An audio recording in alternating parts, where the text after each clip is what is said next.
not a vote for change. Last election was vote for continuity.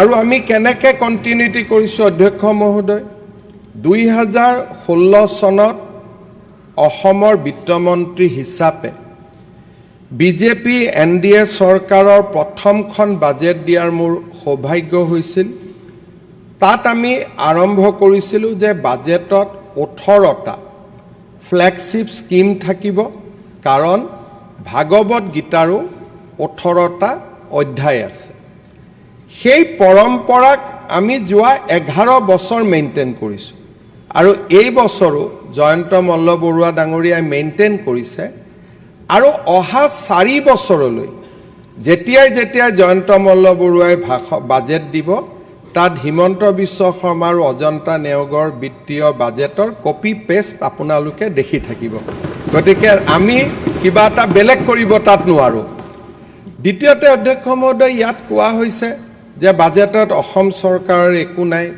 Central গভৰ্ণমেণ্টৰে অধ্যক্ষ মহোদয় সেই কাৰণে আমি নৰেন্দ্ৰ মোদীক ধন্যবাদ জনাওঁ যে আজি নৰেন্দ্ৰ মোদী ডাঙৰীয়াই অসমৰ বিত্তীয় অৱস্থা আমাৰ যিমান তাতকৈ আমাক বেছিকৈ সপোন দেখুৱাবলৈ সাহস কৰি দিছে অসমৰ বিত্তীয় অৱস্থাত আমি কেতিয়াও কাজিৰঙাৰ ওপৰত এলিভেটেড কৰিডৰ বনোৱাৰ সপোন অহা 50 ইয়াৰ্ছলৈকে আমি দেখিব নোৱাৰিলোহেঁতেন অধ্যক্ষ মহোদয় যদি নৰেন্দ্ৰ মোদী ডাঙৰীয়া নাথাকিলেহেঁতেন তেতিয়ালে নুমলীগড় আৰু গহপুৰৰ মাজৰ টানেলৰ কল্পনা আমি অহা 100 বছৰলৈ কৰিব নোৱাৰিলোহেঁতেন প্ৰধানমন্ত্ৰী ডাঙৰীয়া আৰু যদি অমিত শাহ ডাঙৰীয়া নাথাকিলেহেঁতেন আমাৰ লগত অসমত এই শান্তিৰ পৰিৱেশ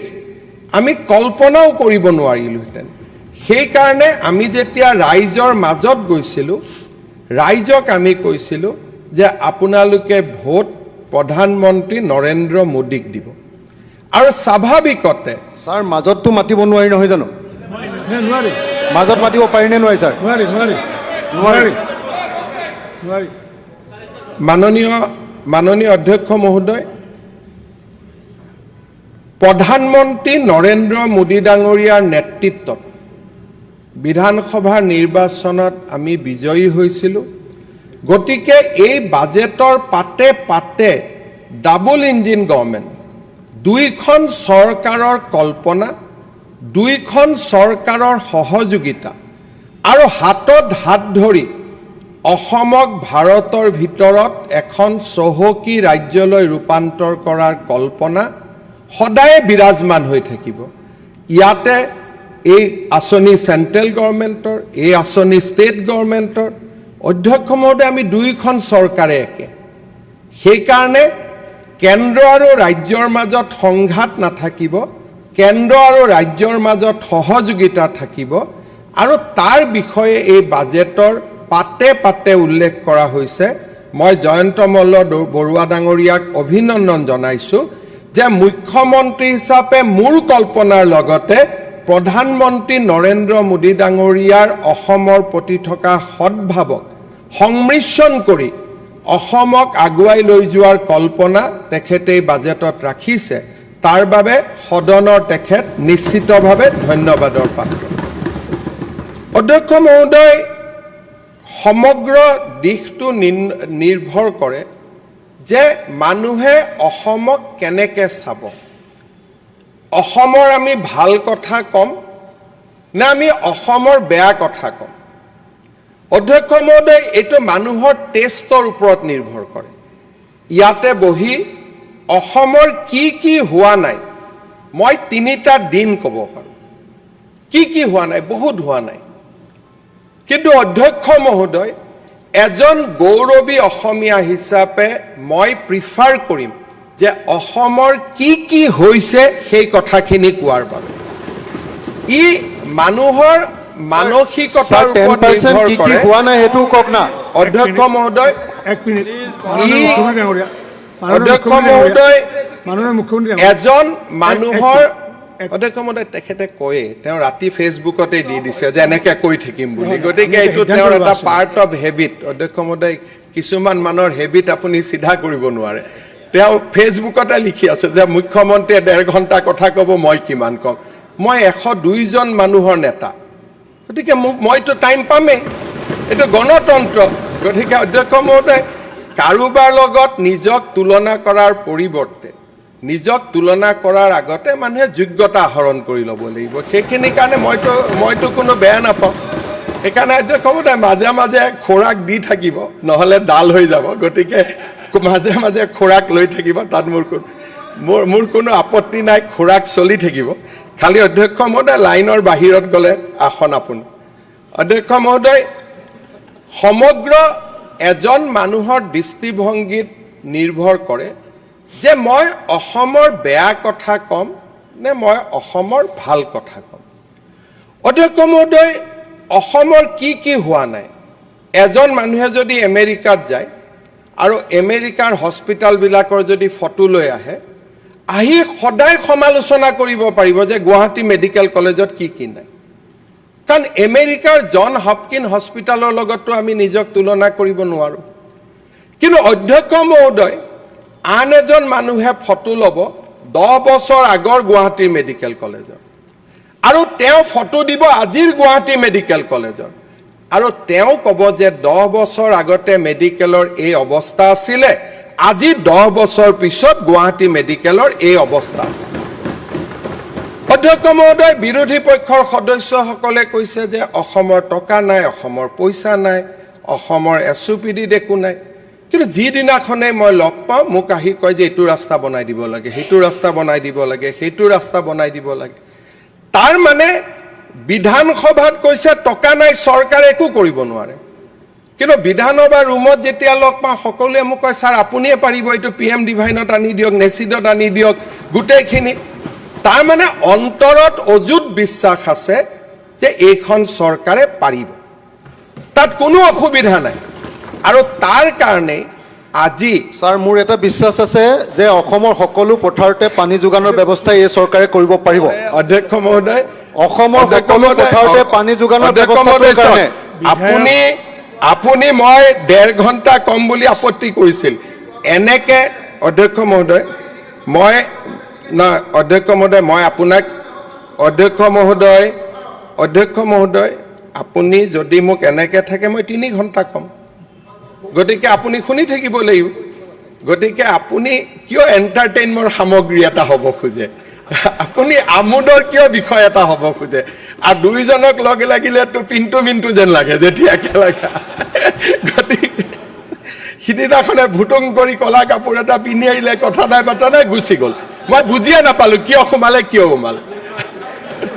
অধ্যক্ষ মহোদয় মই অলপ এটাই কথা ক'ম যে বাজেটৰ বক্তব্য চিৰিয়াছ বক্তব্য আমি ধেমালি ধুমলা কৰি থাকিব পাৰিম কথাখিনি মই ক'লে পিছত সকলোৰে সহায় হ'ব অধ্যক্ষ মহোদয় সমগ্ৰ দৃষ্টিভংগী যে আপুনি এটা জাগতিক ঘটনাক কি দৃষ্টিভংগীৰে আপুনি চাব স্বাভাৱিকভাৱে আমি শাসকীয় পক্ষৰ সদস্য আমি অসমখনৰ ভাল কথাবোৰ ক'ম যে কিমান পৰিৱৰ্তন হ'ল অসমৰ কিমান ভাল হ'ল আজিয়ে ইয়াত যিটো বিধানসভাৰ বিল্ডিঙত আমি বহি আছোঁ আগতে গুদামত আছিলোঁ আজি এই বিধানসভাৰ চৌহদটোৱে এখন পৰিৱৰ্তিত অসমক প্ৰতিনিধিত্ব কৰে তেনেকে মই হাজাৰটা উদাহৰণ দেখাব পাৰিম যে অসমৰ পৰিৱৰ্তন যোৱা 10টা বছৰত আমি পোৱা পৰিৱৰ্তন আৰু যদি পৰিৱৰ্তন নাথাকিলেহেঁতেন অসমৰ মানুহে এনেকৈ 102 জন বিধায়কক জিকাই ইয়াত কেতিয়াও পঠাই নিদিলেহেঁতেন মই অসমবাসীৰ ৰাইজক আকৌ এবাৰ কৃতজ্ঞতা জনাইছোঁ আৰু অসমবাসীৰ ৰাইজক আমি আশ্বাস দিছোঁ যে অহা 5টা বছৰ আমি দিনে নিশাই পৰিশ্ৰম কৰিম শ্ৰম কৰিম আৰু অসমখনৰ উন্নয়নৰ বাবে আমি নিজকে আকৌ এবাৰ উৎসৰ্গিত কৰিম অধ্যক্ষ মহোদয়, মই দুটা উদাহৰণৰ সৈতে আগবাঢ়ি পৰৱৰ্তী সময়লৈকে মই বাজেটৰ ওপৰত ক'ম। অধ্যক্ষ মহোদয়, এইবাৰ যেতিয়া মন্ত্ৰীসভাত কৃষি আৰু জলসিঞ্চন দুইটা বিভাগ একেলগ কৰা হ'ল আৰু ৰাতিপুৱা মই মন্ত্ৰীসভা পৰ্টফলিঅ' দিয়াৰ আগতে পীযুষ হাজৰিকা ডাঙৰীয়াক ফোন কৰিছিলোঁ যে পীযুষ আগৰ ডিপাৰ্টমেণ্টত থাকিব বিচাৰে নে কৃষি জলসিঞ্চন দুইটা একেলগ কৰি ল'ব বিচাৰে। এটা ছেকেণ্ড নষ্ট নকৰাইকো পীযুষ হাজৰিকাই মোক কৈছিল যে কৃষি আৰু জলসিঞ্চনটো পালে একেলগে পালে মই ভাল পাম। অধ্যক্ষ মহোদয়, সদনৰ ভিতৰত আমি জলসিঞ্চনৰ কথা কৈছোঁ, সদনৰ ভিতৰত আমি কৃষিৰ কথা কৈছোঁ, বাহিৰত আমি কি কৈছোঁ যে পীযুষ হাজৰিকাৰ পাখি কাটি দিলে। তাৰমানে কৃষি আৰু জলসিঞ্চন মন্ত্ৰীৰ দৰে ডাঙৰ দপ্তৰ দুটাক যেতিয়া পাখি কাটাৰ লগত তুলনা কৰে, তাৰমানে অধ্যক্ষ মহোদয় সেই ব্যক্তিজনে কৃষি আৰু জলসিঞ্চনৰ কিমান উন্নতি বিচাৰে তেওঁৰ নিকৃষ্ট মানসিকতাই তাক প্ৰতিনিধিত্ব কৰে। ইয়াতকৈ কোনোবাই যদি কৃষি আৰু জলসিঞ্চন মন্ত্ৰী, মোৰ আজিও মনত আছে চন্দ্ৰমোহন পাটোৱাৰী ডাঙৰীয়াই কয় যে মোৰ এগ্ৰিকালচাৰ মিনিষ্টাৰ পোৱাটোৱে মোৰ জীৱনৰ আটাইতকৈ ডাঙৰ সৌভাগ্য আছিলে। কি কৰিব পাৰি নোৱাৰি অসমৰ সীমিত সম্পদৰ মাজত বেলেগ কথা। কৃষি আৰু জলসিঞ্চন বিভাগক যেতিয়া কোনোবাই পাখি কাটাৰ লগত তুলনা কৰে, তেতিয়া তেনেকুৱা নিকৃষ্ট মানসিকতাৰ লগত আমি কম্পিটিশ্যন কৰিব নোৱাৰোঁ।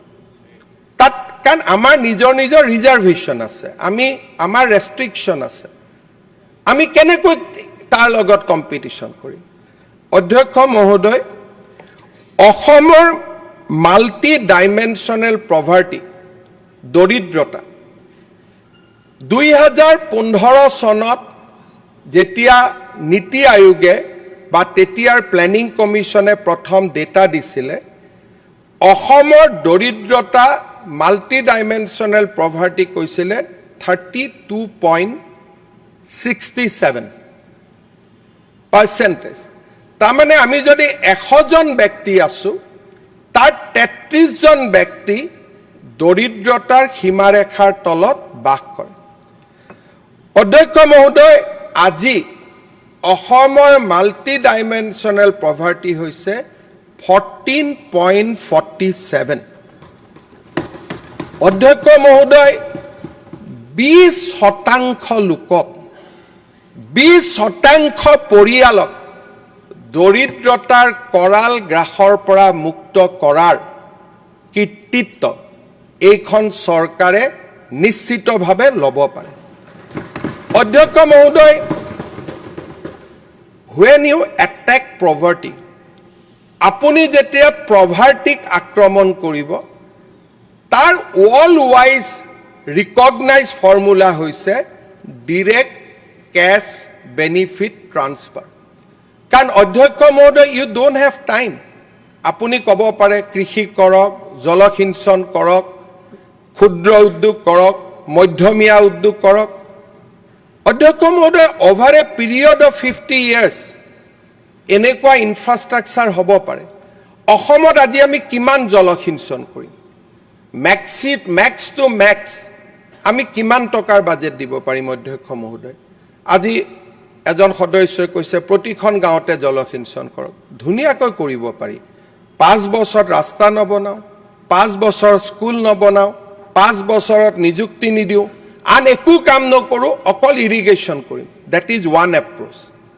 আনটো এপ্ৰ'চ হৈছে যে আমি জলসিঞ্চনত বেছি টকা আবণ্টন কৰিম, ইউ গিভ প্ৰায়ৰিটি। যদি মই প্ৰায়ৰিটিও দিওঁ, 1.5 লাখ টকাৰ বাজেটখনত আমি কিমান প্ৰায়ৰিটি দিব পাৰোঁ? তাৰমানে জলসিঞ্চন, কৃষি, ক্ষুদ্ৰ উদ্যোগ, মজলীয়া উদ্যোগ, এই ধৰণৰ ব্যৱস্থাৰে যদি দৰিদ্ৰতাক আক্ৰমণ কৰিবলৈ যাওঁ, it will tech 20 years। 70 years স্বাধীনতাৰ পিছত আমি 70 বছৰ অপেক্ষা কৰিলোঁ যে অসমত দৰিদ্ৰতাৰ সীমাৰেখা কেতিয়া ছিংগল ডিজিটলৈ আহিব। কংগ্ৰেছ ফেইল। কিয়? কাৰণ কংগ্ৰেছৰ দিনত বেংক একাউণ্ট নাছিলে, কংগ্ৰেছৰ দিনত আধাৰ নাছিলে।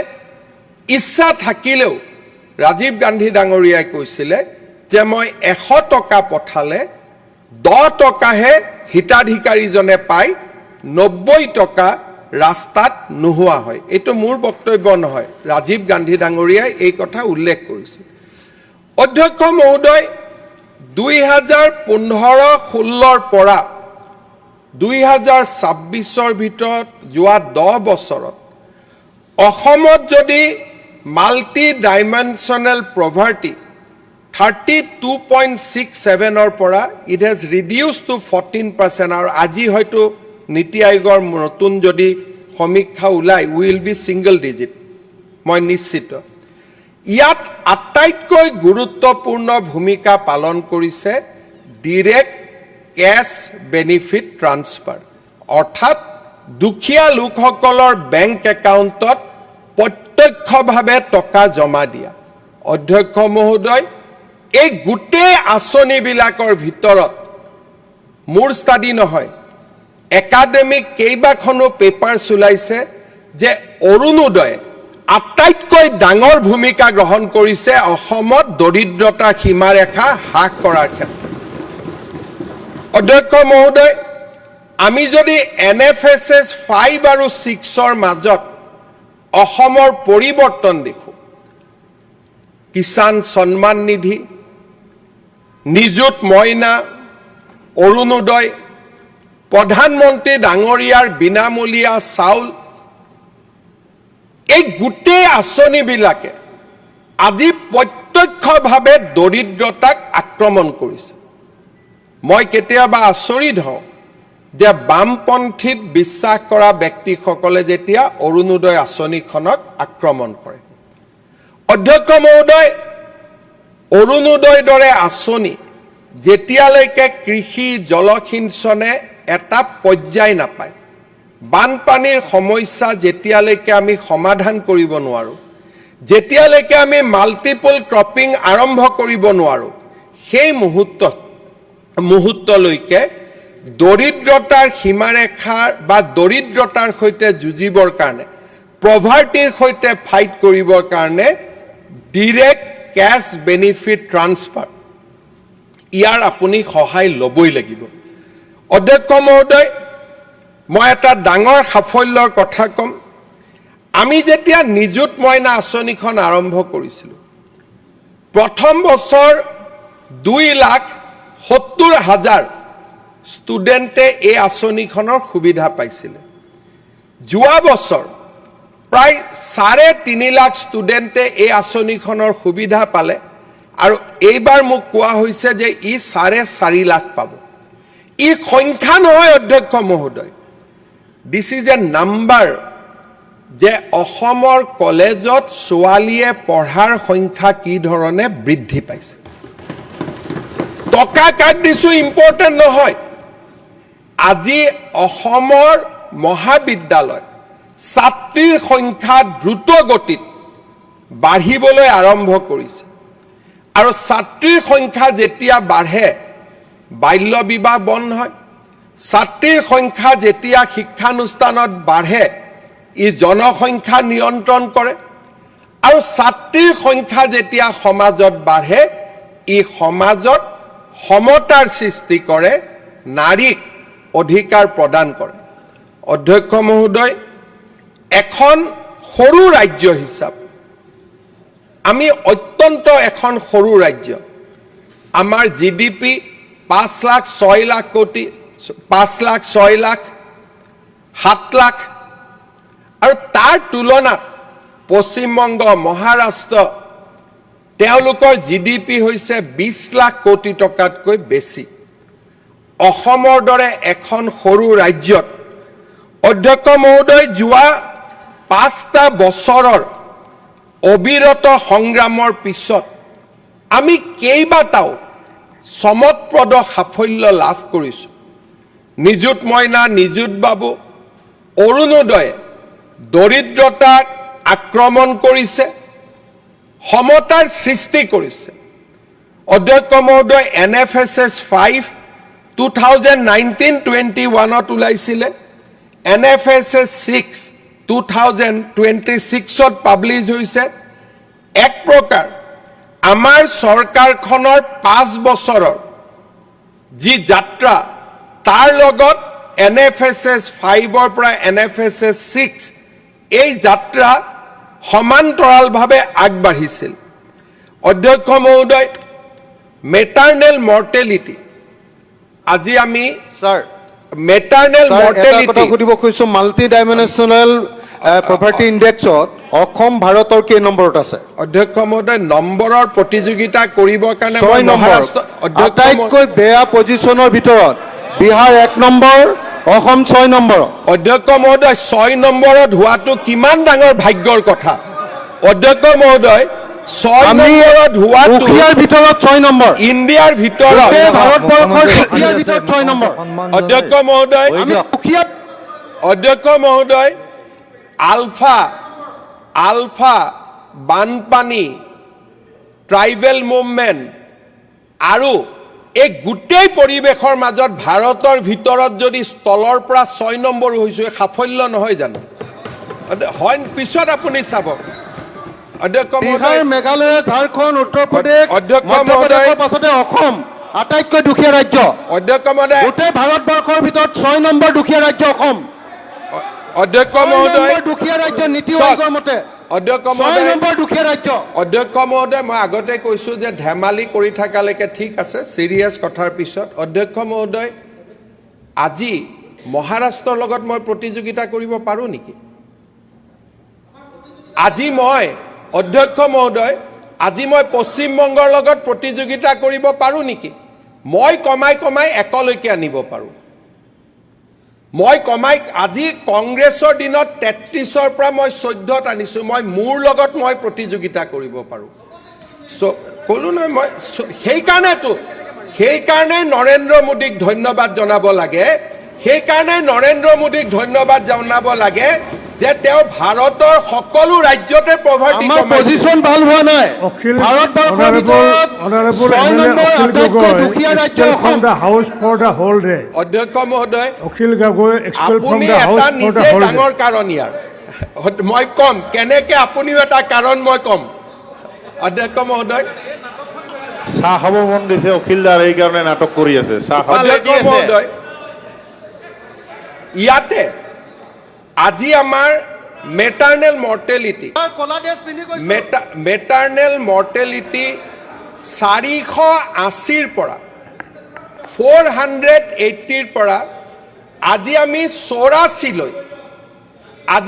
84লৈ নামি আহিব পাৰিছোঁ। অধ্যক্ষ মহোদয়, আজি যদি টোটেল ফাৰ্টিলিটি ৰেট 1.9ৰ পৰা আমি 1.6লৈকে নামিব পাৰিছোঁ। অধ্যক্ষ মহোদয়, আজি আমাৰ মহিলাই যদি আপোনালোকে, অধ্যক্ষ মহোদয়, আপুনি চাব পাৰে যে আজি আমাৰ ইনষ্টিটিউচনেল ডেলিভাৰী, স্থলফালৰ পৰা 6 নম্বৰ আটাইতকৈ। অধ্যক্ষ মহোদয়, দুখীয়া হয় কাৰণেতো আপোনালোকৰ সহযোগিতা লাগে, ধনী হ'লেতো কাকো কথাই পাতিব নালাগে। অধ্যক্ষ মহোদয়, আজি আমি আমাৰ ইনষ্টিটিউচনেল ডেলিভাৰী, অৰ্থাৎ এজন মাতৃয়ে হস্পিটালত প্ৰসৱ কৰাৰ সংখ্যা আমি আজি 90 ক্ৰছ কৰিছোঁ। মাননীয় অধ্যক্ষ মহোদয়, NFSS 5 আৰু 6ত ইয়াতে কোৱা হৈছে যে আমাৰ বাল্য বিবাহ ৰোধ হৈছে। আৰু অধ্যক্ষ মহোদয়, আজি আমাক দেখুওৱা হৈছে যে প্ৰত্যেকগৰাকী 90.7% মহিলাই আজি স্বীকৃতিপ্ৰাপ্ত হেল্থ ৱৰ্কাৰৰ সহায়তহে প্ৰসৱ কৰে।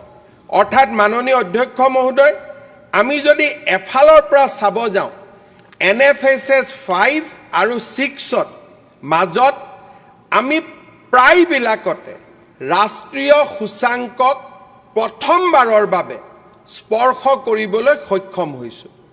ইয়াৰ আগতে যোৱা 70 বছৰত কংগ্ৰেছ দলৰ চৰকাৰ বা আমাৰ চৰকাৰ এজিপি চৰকাৰ যাৰে চৰকাৰ নাথাকক কিয় আমি ৰাষ্ট্ৰীয় সূচাংকৰ পৰা বহুত দূৰত আমি অৱস্থান কৰিছিলোঁ আজি প্ৰত্যেকটো পৰ্যায়তে আজি আমি ৰাষ্ট্ৰীয় সূচাংকক স্পৰ্শ কৰিবলৈ সক্ষম হৈছোঁ অধ্যক্ষ মহোদয় যোৱা 5 বছৰৰ যি এক সফলতা আছিলে সেই সফলতাক বেজ হিচাপে লৈ সেই সফলতাক ভিত্তি হিচাপে লৈ আমি 2026 চনৰ পৰা 2031 চনলৈ আন এটা সোণখেৰীয়া যাত্ৰা হাতত লোৱাৰ বাবে এই বাজেটেদি আমি আমাৰ যাত্ৰা আৰম্ভ কৰিব খুজিছোঁ অধ্যক্ষ মহোদয় আমি ক'ৰ পৰা আজি ক'লৈকে আহিব খুজিছোঁ আপুনি অৱগত সমগ্ৰ দেশ এই সময়ত ৱেষ্ট এছিয়ান ক্ৰাইচিছ আজিও তেলৰ মূল্য $84 প্ৰতি বেৰেলত আজিও বাঢ়ি বাঢ়ি গৈ আছে এনে পৰিৱেশৰ মাজতো আমাৰ ৰাজ্য চৰকাৰে আমাৰ কৰ্মচাৰীসকলক আমি 60% ডিয়াৰলেছ এলাউন্স দিছোঁ এটা তুলনা হ'ব যে অসম কেই নম্বৰত আছে অধ্যক্ষ মহোদয় ভাৰতৰ মাত্ৰ 3খন ৰাজ্যই এই ক্ৰাইচিছৰ মাজতো কৰ্মচাৰীক ডিয়াৰনেছ এলাউন্স 60% দিছে হি হৈছে হাৰিয়ানা উৰিষ্যা আৰু অসম অধ্যক্ষ মহোদয় হয়তো আৰু দুখন এখন ৰাজ্যও দিব পাৰে মোৰ ডেটাৰ কৈও কিন্তু মেজৰিটি অফ ষ্টেট আজি কোনেও সাহস কৰা নাই তাৰ মাজত আজি আমি চৰকাৰী কৰ্মচাৰীক আপ টু ডেট 60% আজি আমি দিয়ে দিবলৈ সক্ষম হৈছোঁ এনেকুৱা এটা অৱস্থা হৈছে অধ্যক্ষ মহোদয় যদি 2 মাহ 3 মাহ দিয়েটো দেৰি হৈছে আমাৰ কৰ্মচাৰী পৰিষদে তাতো আহি আপত্তি কৰে কিন্তু অধ্যক্ষ মহোদয় মই বুজি পাওঁ যে যিটো সময়ত পশ্চিমবংগৰ দৰে যিটো সময়ত ডাঙৰ ডাঙৰ ৰাজ্যবিলাকে আমাক দিয়ে দিব পৰা নাই সেই সময়ত ৰাজ্য চৰকাৰে আমাৰ চৰকাৰী কৰ্মচাৰীসকলকো ন্যায় প্ৰদান কৰাৰ ক্ষেত্ৰত আমি কেতিয়াও পিছ হুহুকি অহা নাই অধ্যক্ষ মহোদয় আজি আমাৰ মাজত সমস্যা কি অসমত বহু দিনৰ পৰা এটা বাওঁপন্থী চিন্তাধাৰা বিৰাজমান হৈ আছে তেখেতসকলে ৰাজ্যখনক বাঢ়িব নিদিয়ে আৰু এটা ফিউডিয়েল ষ্টেটত তেওঁলোকে মানুহক ৰাখিব বিচাৰে যাতে মানুহে ৰাস্তালৈকে ওলাই আহে মানুহে আন্দোলনত লিপ্ত হয় তেওঁলোকে এনাৰ্কি ক্ৰিয়েট কৰিব খোজে অধ্যক্ষ মহোদয় আজি যোৱা কেইটামান দিনত আপুনি যদি দেখা পায় যে চৰকাৰে য'তেই এটা আঁচনি লৈছে তাতেই বাওঁপন্থী লোকসকলে বিৰোধিতা কৰাৰ চেষ্টা কৰিছে অধ্যক্ষ মহোদয় সদনত আহি কম আমাক হস্পিটাল লাগে সদনত আহি কম আমাক ৰাস্তা লাগে সদনত আহি কম আমাক জলসিঞ্চন লাগে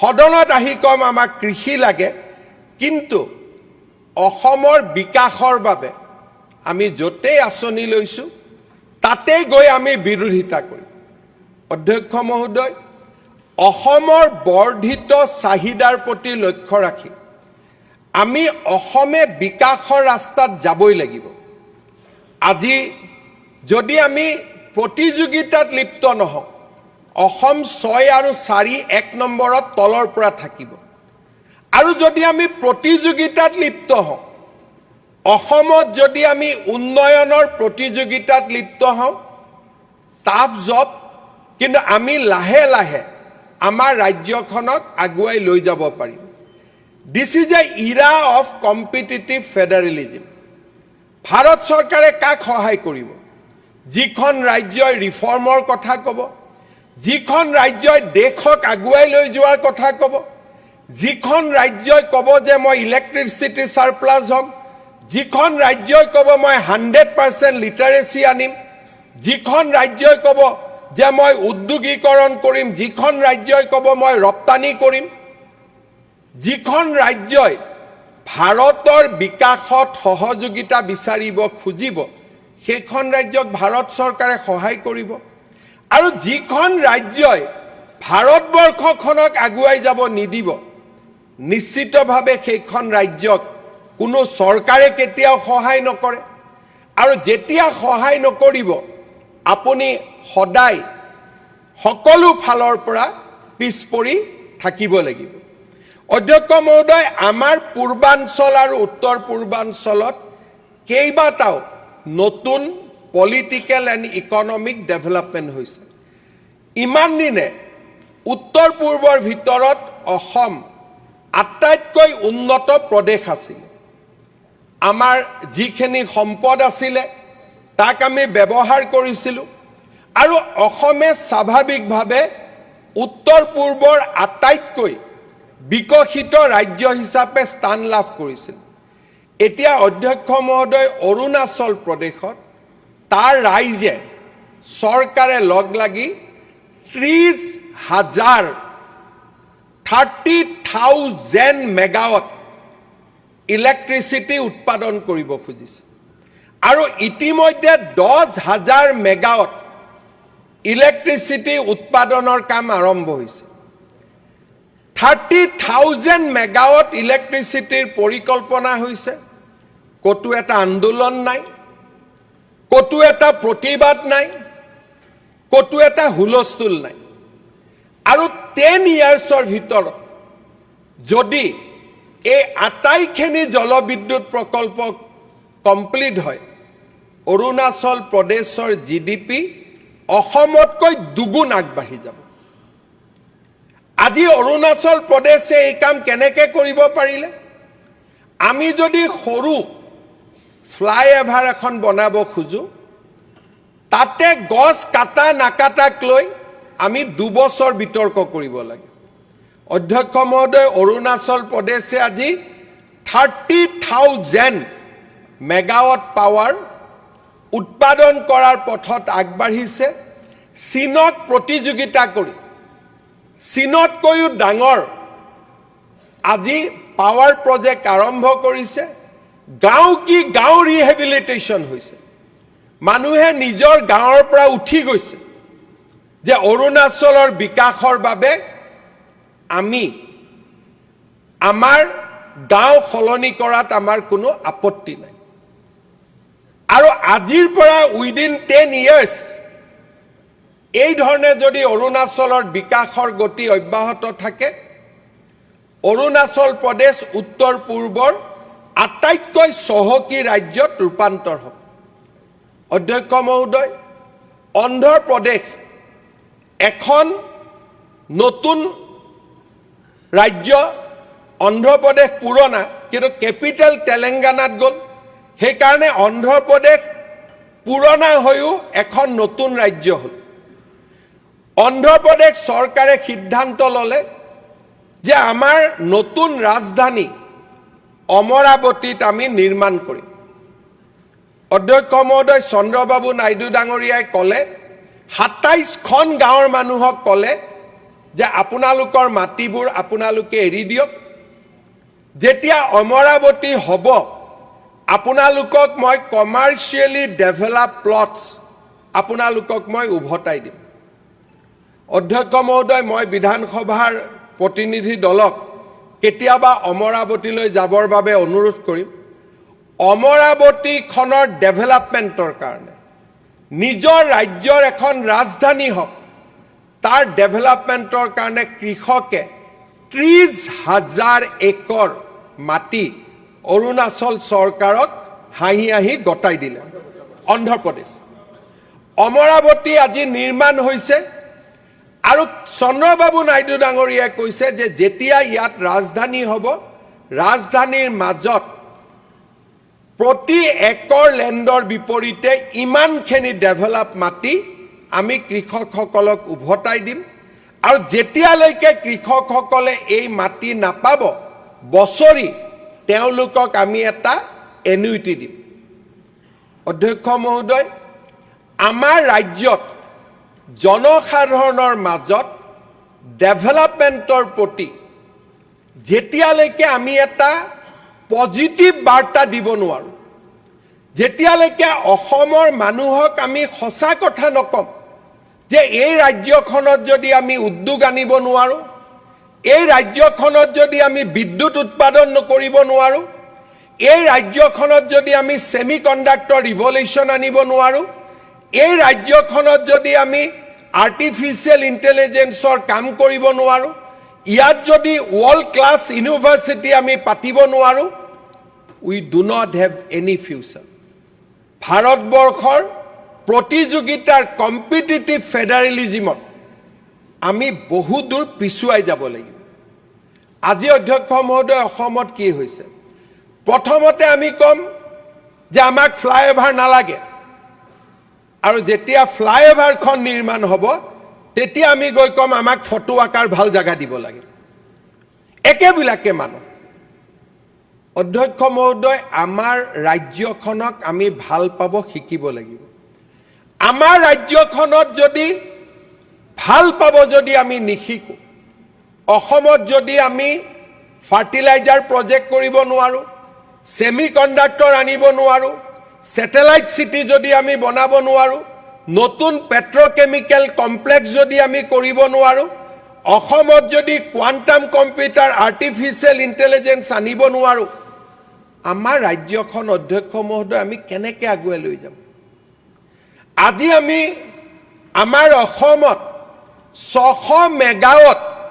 পাম্প ষ্টৰেজ এটা কৰাৰ বাবে আমি যুদ্ধ কৰিব লাগে মই অৰুণাচলৰ মুখ্যমন্ত্ৰীক সুধিছিলোঁ যে পেমা ভাই 30,000 মেগাৱাট আপুনি কেনেকৈ কৰিব আন্দোলন কৰিতো শেষ হৈ যাব বোলে নহয় দাদা আমাৰ মানুহেতো আমাক সুন্দৰভাৱে সহযোগিতা কৰি আছে আজি আমাৰ বিধানসভাই আমি চিন্তা কৰিব লাগিব যে ৰাজ্যখনক লৈ আমি এটা নেগেটিভিটি ক্ৰিয়েট কৰিম যে আমাৰ ৰাজ্যখনক লৈ আমি এটা পজিটিভিটি ক্ৰিয়েট কৰিম যোৱা 5 বছৰত আমাৰ ৰাজ্যখনৰ চাৰিওফালে আমি এটা ইতিবাচক পৰিৱেশ সৃষ্টি কৰাৰ বাবে আমি কাম কৰিছোঁ আজি অধ্যক্ষ মহোদয় আমাৰ চৰকাৰক কেতিয়াবা অভিযুক্ত কৰা হয় যে ৰাজহুৱা শিক্ষা ব্যৱস্থা আপোনালোকে শক্তিশালী কৰা নাই অধ্যক্ষ মহোদয় অসমৰ দৰে এখন দুখীয়া ৰাজ্যত যোৱা 5 বছৰত আমি 81,000 নিযুক্তি দিছোঁ শিক্ষা বিভাগত অধ্যক্ষ মহোদয় তাতকৈ কৰাৰ বাবে আমাৰ সামৰ্থ্য ক'ত পেট্ৰলৰ ওপৰত আমি এটকা বেছি ল'ব নোৱাৰোঁ আমি কোনো সামগ্ৰীৰ ওপৰত যোৱা 10টা বছৰত এটা টকাৰ অতিৰিক্ত আমি টকা ল'ব নোৱাৰোঁ বিৰোধী পক্ষই কৈছে আপোনালোকৰ বাজেটখন বঢ়া কিয় নাই ডেফিনেটলি অধ্যক্ষ মহোদয় বাজেট বাঢ়িব কিন্তু বাজেট বাঢ়িবৰ কাৰণে আমাক গ্ৰোথ লাগিব গ্ৰোথ কেতিয়া আহিব যেতিয়া আমি ৰাজ্যখনত উদ্যোগীকৰণ আনিব পাৰিম আমাৰ ৰাজ্যত কৃষিত পৰিৱৰ্তন আনিব পাৰিম বানপানীক আমি ৰুদ্ধ কৰিব পাৰিম আৰু আমাৰ ৰাজ্যত শিক্ষাক আমি আধুনিকৰণ কৰিব পাৰিম আজি অধ্যক্ষ মহোদয় এই বাজেটখনে অসমলৈ এটা পজিটিভিটি এটা ইতিবাচক বাৰ্তা পঠিয়াবলৈ চেষ্টা কৰিছে অসমৰ দৰে ৰাজ্য এখনে আমাৰ বাজেটত আমি প্ৰথমবাৰলৈ উল্লেখ কৰিছোঁ ইলেকশ্যনৰ পিছত যেতিয়া ৰাইজক প্ৰতিশ্ৰুতি দিয়া হয় সেই প্ৰতিশ্ৰুতিবিলাক চৰকাৰে মনত নেপেলায় বিৰোধী পক্ষই মনত পেলাই দিয়ে যে আপুনি ইলেকশ্যনত এনেকৈ কৈছিলে অধ্যক্ষ মহোদয় মই এটা পৰম্পৰা আৰম্ভ কৰিছিলোঁ পাৰো বা নোৱাৰো আমাৰ প্ৰতিশ্ৰুতিবিলাক আমি দিনত সদায় মনত পেলাই থাকিম অধ্যক্ষ মহোদয় মই ইয়াত আলোচনাত কাকুৱে দেখা নাই যে আজি মুখ্যমন্ত্ৰী বিত্তমন্ত্ৰীক আমি ধন্যবাদ জনাম কেনেকৈ দিব 2 লাখ চাকৰি আপোনালোকে দিম বুলি ক'লে দিব পাৰিব জানো তাৰ মাজতো যে আপোনালোকে 2 লাখ যুৱকক নিযুক্তি দিম বুলি কৈছে, আমি আপোনালোকক অন্ততঃ ধন্যবাদ জনাইছো। ক'ৰ পৰা দিব? অসমত কিমান চাকৰি হ'ব পাৰে? যদি ইমান সহজে চাকৰি দিব পাৰিলেহেঁতেন, নিশ্চিতভাৱে তৰুণ গগৈ দিলেহেঁতেন, নিশ্চিতভাৱে প্ৰফুল্ল মহন্তই দিলেহেঁতেন, নিশ্চিতভাৱে হিতেশ্বৰ শইকীয়াই দিলেহেঁতেন। আজি অসমৰ দৰে এখন দুখীয়া ৰাজ্যই পণ কৰিছে যে যোৱা 5 বছৰত আমি 2 লাখ চৰকাৰী চাকৰি দিবৰ বাবে চেষ্টা কৰিম। হ'ব লাগিছিল কি? আমি 2 লাখ চাকৰিৰ বিষয়টোৰ পৰা আঁতৰি যাব লাগিছিল। বিৰোধী পক্ষই আমাক মনত পেলাব লাগিছিল যে আপোনালোকে 2 লাখ চাকৰি দিম বুলি কৈছিল, আপোনালোকেতো বাজেটত একোৱেই নকলে। কিন্তু আজি তাৰ ওলোটা হৈছে যে আমি কৈছো যে আমি 2 লাখ চাকৰি দিম। অধ্যক্ষ মহোদয়, যোৱা 2 মাহ চৰকাৰী আঁচনিবিলাক বাজেট নাছিল কাৰণে বন্ধ হৈ আছে। বিৰোধী পক্ষই আমাক ক'ব লাগিছিল যে আপোনালোকে অৰুণোদয় পাই ভোটত জিকি আহিলে, অৰুণোদয় কেতিয়াৰ পৰা দিব? বিৰোধী পক্ষই আমাক ক'ব লাগিছিল যে চেনি দাইল কেতিয়া দিব আপোনালোকে? বিৰোধী পক্ষই ক'ব লাগিছিল যে নিযুত মইনা, নিযুত বাবু আপোনালোকে কেতিয়া দিব? আমি বিৰোধী পক্ষক ক'বলৈ সুযোগ দিয়া নাই অধ্যক্ষ মহোদয়। আমি কৈছো যে আমি আগষ্ট মাহৰ পৰা সকলো আঁচনি আৰম্ভ কৰিম।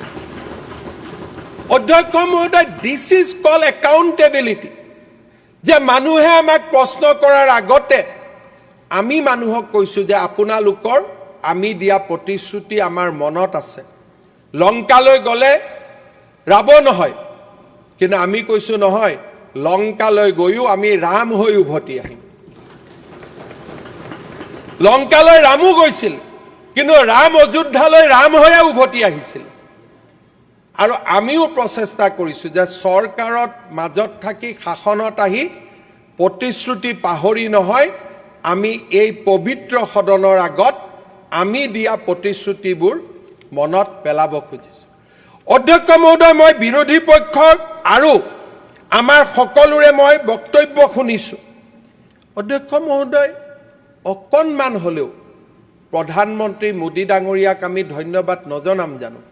কাজিৰঙাৰ ওপৰত এলিভেটেড কৰিডৰ, নুমলীগড়ৰ মাজত টানেল, মিছন চাৰিআলিৰ পৰা বাইহাটা চাৰিআলিলৈ 4-ৱে।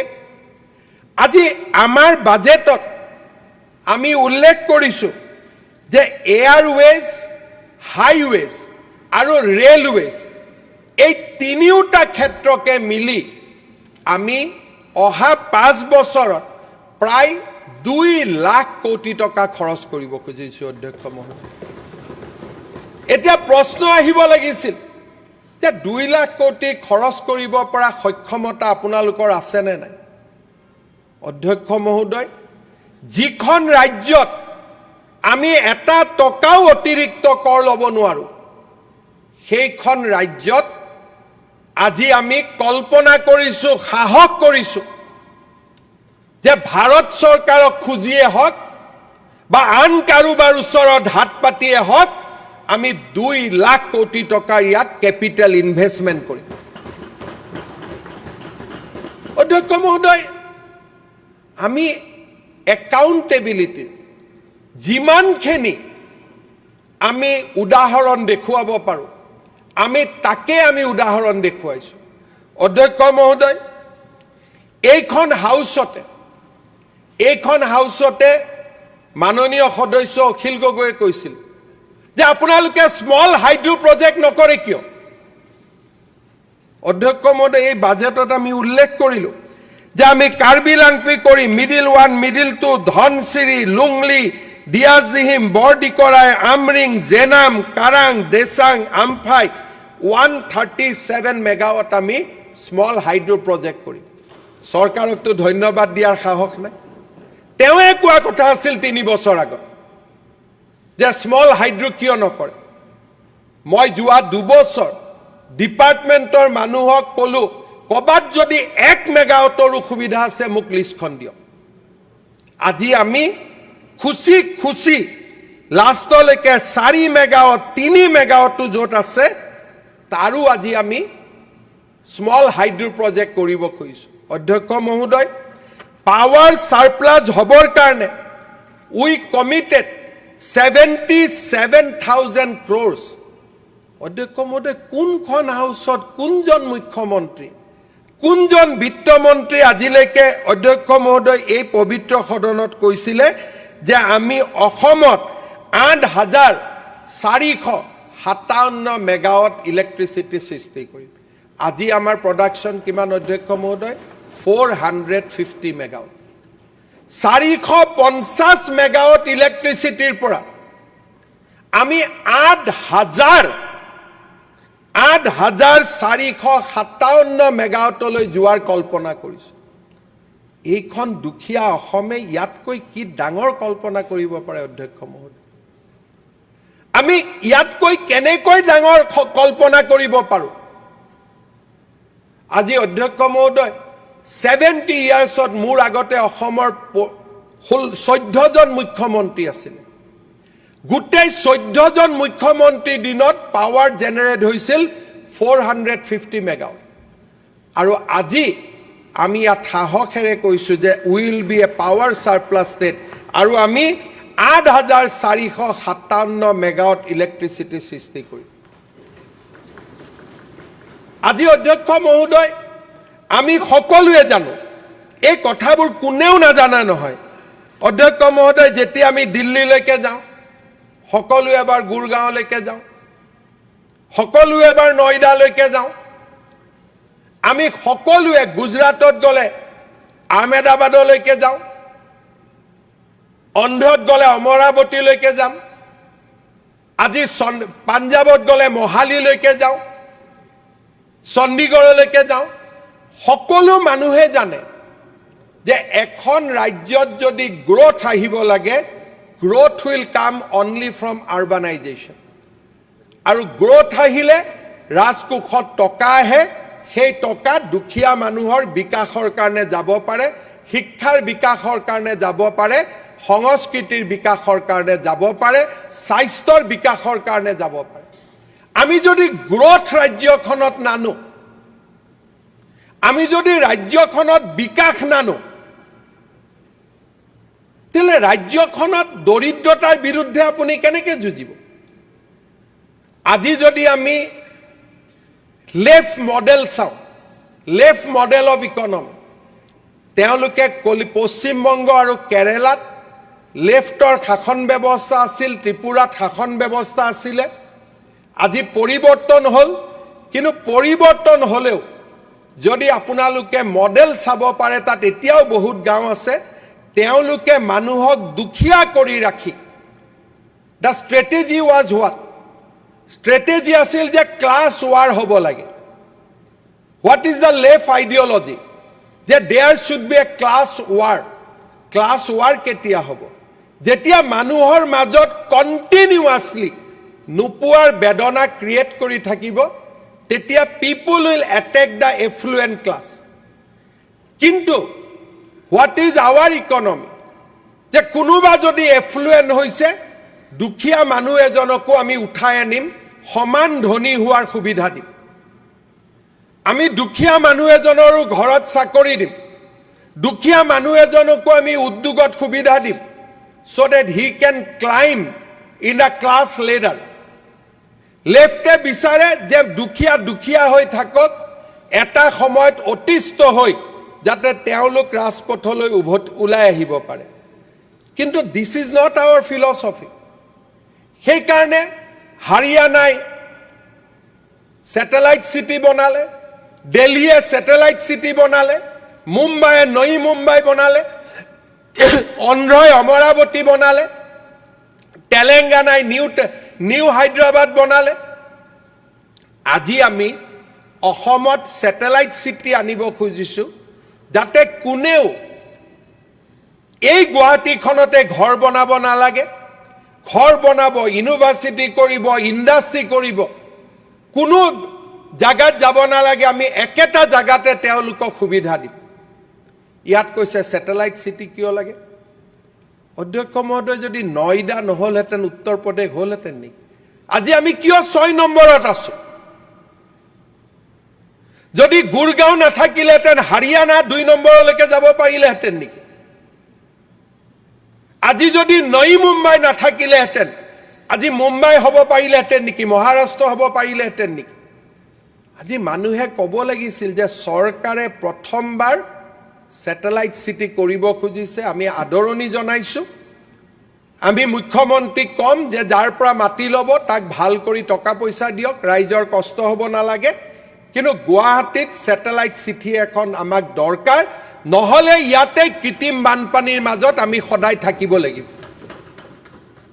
আমি কি কৰোঁ উল্টাই, যে কেনেকৈ স্যাটেলাইট সিটিখন নহওক, যাতে চৰকাৰৰ হাতত টকা নাহে, চৰকাৰৰ হাতত পুঁজি নাহে, চৰকাৰৰ ওচৰত সকলোৱে দাবী লৈ আহিব যে মোক ৰাস্তা দিয়ক, মোক BTCত টকা দিয়ক, মোক কাৰ্বি আলঙত দিয়ক, মোক ডিমা হাছাওত দিয়ক। চৰকাৰে টকা দিব নোৱাৰিব আৰু এটা নতুন আন্দোলন অসমখনক আকৌ এবাৰ অস্থিৰতাৰ ফালে লৈ যাব। অধ্যক্ষ মহোদয়, মানুহৰ সীমা বাঢ়িছে। মই যেতিয়া বিত্তমন্ত্ৰী আছিলোঁ, BTC হৈছিলে, আমি 300 কোটি টকা দিছিলোঁ। আজি তেওঁলোকৰ প্ৰয়োজন আছে, বছৰত অতি কমেও 2000 কোটি টকা তেওঁলোকক লাগে। অধ্যক্ষ মহোদয়, মোৰ হাতত যদি টকা নাহে মই ক'ৰ পৰা টকা দিম? মোৰ হাতত অহা টকাৰ ৰাস্তা কোনোবাইতো খুলি দিব লাগিব। যদি আজি স্যাটেলাইট সিটি আমি কৰিব নোৱাৰো, আদানী আম্বানীক যদি আমি মাতিব নোৱাৰো, তে ৰুল কৰক ভাৰতবৰ্ষৰ কোনো ৰাজ্যত আদানী আম্বানী যাব নালাগে। আদানী আম্বানীয়ে উৰিষ্যাত 10 লাখ 20 লাখ কোটি টকা খৰচ কৰিব, তাৰ হাজাৰ হাজাৰ ল'ৰাই উদ্যোগত চাকৰি পাব আৰু অসমৰ ল'ৰাবিলাকে তাত চাকৰি কৰিব যাব। আৰু মই শ্ৰদ্ধাঞ্জলি আঁচনিৰে তেওঁলোকৰ মৃতদেহ অসমলৈকে উভতাই আনি থাকিম। এয়া কি মুখ্যমন্ত্ৰী হিচাপে মই সেয়া কাম কৰিবৰ কাৰণে মুখ্যমন্ত্ৰী হৈছো নেকি? অসমত উদ্যোগ হ'ব নালাগে, কেৰালাত উদ্যোগ হওক, হায়দৰাবাদত উদ্যোগ হওক, গুজৰাটত উদ্যোগ হওক, অসমৰ চাহ বাগিচাৰ ল'ৰা ছোৱালীবিলাক, অসমৰ যুৱ প্ৰজন্ম তাতে কাম কৰিব যাব। বেমাৰত মৃত্যু হ'ব আৰু আমি বাজেটত শ্ৰদ্ধাঞ্জলি আঁচনি ঘোষণা কৰিম ডেড বডি উভতাই অনাৰ বাবে। সেয়া নেকি মোৰ ভাগ্য? অধ্যক্ষ মহোদয়, অধ্যক্ষ মহোদয়, আমি পৰিৱৰ্তন হ'ব লাগিব। আদানী আম্বানীক হয় আমেৰিকালৈকে পঠাই দিয়ক, নহ'লে আদানী আম্বানীয়ে যদি গুজৰাটত ৰিফাইনাৰী বনাইছে অসমতো বনাব লাগিব, তাৰ পৰিৱেশ সৃষ্টি কৰক। কি অদ্ভুত কথা! ক'তো আদানী আম্বানীক আনিবৰ কাৰণে 10 বছৰৰ প্ৰচেষ্টা কৰিব লাগে। আমাৰ বামপন্থীসকলে ক'ৰবাত যদি সৰু মাটি এডোখৰলৈকে আদানী আম্বানীৰ কাৰণে হাৰি, এই ধৰণৰ এটা ব্যৱস্থাৰে তেওঁলোকে মানুহৰ মাজত এটা বিদ্ৰোহৰ ভাৱ সৃষ্টি কৰিব খোজে। আজি গুৱাহাটী এয়াৰপোৰ্ট হ'ল, গুৱাহাটী এয়াৰপোৰ্টততো প্ৰত্যেকজন অসমীয়া ল'ৰাই চাকৰি কৰে। যদি আদানীয়ে ইমান ডাঙৰ গুৱাহাটী এয়াৰপোৰ্টটো নবনালেহেঁতেন 500 ল'ৰাই চাকৰি তাত পালেহেঁতেন নেকি? সদায়তো আমি এটা সৰু এয়াৰপোৰ্টতে থাকিব লাগিলহেঁতেন, 100 জনে ৱৰ্কাৰ থাকিলহেঁতেন। অধ্যক্ষ মহোদয়, আজি আমি আগবাঢ়ি যোৱা ষ্টেটৰ আমি যদি মডেলবিলাক চাব নোৱাৰো, ৰাইজে দাবী কৰিব লাগিছিল যে গুৱাহাটীখন ঠেক হৈ গৈছে। উত্তৰ প্ৰদেশে যদি নয়ডা বনাব পাৰে, হাৰিয়ানাই যদি গুৰগাঁও বনাব পাৰে, গুৱাহাটীয়ে কিয় নতুন চিটি এখন বনাব নোৱাৰে? কিন্তু ইয়াত 2-এজন মানুহে, ৰাইজটো আমাৰ লগতে আছে, 2-এজন মানুহে এনেকুৱা এটা পৰিৱেশ সৃষ্টি কৰে, যেতিয়ালৈকে আন্দোলন নহয় খুচি থাকে, টিভি যাব, পোৰ্টেল যাব যে আন্দোলন এটা ক্ৰিয়েট কৰিবই লাগিব। এতিয়া আন্দোলন নাই, মানুহে নিজে সহযোগিতা কৰিছে, স্যাটেলাইট সিটি হ'ব লাগে। তাৰ কাৰণে মনত কষ্টও পাইছে যে কেনেকৈ হিমন্ত বিশ্ব শৰ্মাই মেনেজ কৰি ল'লে। অধ্যক্ষ মহোদয়, আমি ৰাইজৰ লগত কেতিয়াও উই ডু নট ডিছক্ৰিমিনেট। আজি আপোনালোকে চাব, গুৱাহাটীত মানুহে কৈছে আমাৰ এৰিয়াত পানী হয়, পানী চবতে হৈছিল। গুজৰাটৰ মডেল কি, উৰিষ্যাৰ মডেল কি? পানী হোৱা অঞ্চলত তেওঁলোকে বা আৰবান য'ত প্লেনিং ভাল নাই, তেওঁলোকে LPA লৈ আহিব, লোকেল প্লেনিং এৰিয়া। ৰাইজক ক'ব গোটেই মাটি চৰকাৰক দি দিয়ক। চৰকাৰে সেই মাটিডোখৰ ড্ৰেইনেজ, ৰাস্তা, স্কুল, ষ্ট্ৰীট লাইট চব নিৰ্মাণ কৰি ডেভেলপ মাটি আকৌ পাব্লিকক উভতাই দিয়ে। আৰু ইয়াৰ আইন আছে, উৰিষ্যা, গুজৰাট সকলোতে লোকেল এৰিয়া প্লেনিং তেওঁলোকে নিউ চিটি ডিক্লেয়াৰ কৰে। আজি যদি আমাক চৰকাৰক গোটেই নবীন নগৰখন দি দিয়ে, যিটো উৰিষ্যাত দি দিয়ে, গুজৰাটত দি দিয়ে, আমি তাত প্লেনিং কৰিব পাৰিম, তাত ড্ৰেইনেজ কৰিব পাৰিম, তাত ৰাস্তা বনাব পাৰিম আৰু ডেভেলপ মাটি ৰাইজক আমি উভতাই দিব পাৰিম। These are the model. কিন্তু আজি যদি মই এই মডেলটো কওঁ, মানুহেতো ক'ব হিমন্ত বিশ্ব শৰ্মাই তাতে নিজৰ ঘৈণীয়েকক মাতি দিব খুজিছে, অমুক মাতি দিব খুজিছে, হুলস্থুল লগাই দিব। কিন্তু আজি উৰিষ্যাত মই সেইকাৰণে এইবাৰ হাউচক কম, অধ্যক্ষ মহোদয়, গুজৰাট আৰু উৰিষ্যাত আপুনি আমাৰ টীম পঠিয়াব লাগে, লোকেল এৰিয়া প্লেনিং মেথড চাব লাগে। তাত এছেম্বলি আইন কৰিছে, চৰকাৰে যিকোনো এৰিয়াক লোকেল এৰিয়া প্লেনিং ডিক্লেয়াৰ কৰিব পাৰে। যে আজি আমি গোটেই চানমাৰীখন লোকেল এৰিয়া প্লেনিঙৰ বাবে ল'ম। চানমাৰীৰ গোটেই মাটি গভৰ্ণমেণ্টে পুল কৰিব, মানুহক ঘৰৰ ভাড়া দিব সেইকেইদিনৰ বাবে, ডিমলিজ হ'ব, নতুনকৈ ৰাস্তা বনাব, ড্ৰেইন বনাব আৰু মানুহক আকৌ মাটি উভতাই দিব। আগত যদি 5 বিঘা মাটি আছিল, 3 বিঘা মাটি পাব, but it will be develop. লগত ক'ব যে আগত আপুনি 2 তলা বনাব পাৰিছিল, now you construct 7 story. Ultimately মানুহৰ লাভ হয়। আজি আমাৰ ইয়াতো আমি লোকেল এৰিয়া প্লেনিঙৰ বিল পাছ কৰি থৈছোঁ, কিন্তু কৰাৰটো আমাৰ সাহস নাই। ডেভেলপমেণ্টৰ মডেল আছে, অমৰাৱতী মডেল, লেল পুলিং মডেল, গুৰগাঁও, নয়ডা, উৰিষ্যাত মই সদায় দেখোঁ, যিবাৰে যাওঁ নতুন এৰিয়া এটা ডেভেলপ হয়। মই সোধোঁ ড্ৰাইভাৰক যে কেনেকৈ হ'ল, বোলে চাহাব ইহা লোকেল এৰিয়া প্লেনিং কানুন আ গিয়া। ক'তোতো আন্দোলন নাই, ক'তোতো বিৰোধিতা নাই। আজি যদি আমি আমাৰ দেশৰ, মই আমেৰিকা ইংলেণ্ডৰ কথা কোৱা নাই, আমাৰ দেশৰ মডেলবিলাক যদি আমি নাচাওঁ আৰু ৰাইজক যদি আমি পজিটিভ কথা নকওঁ,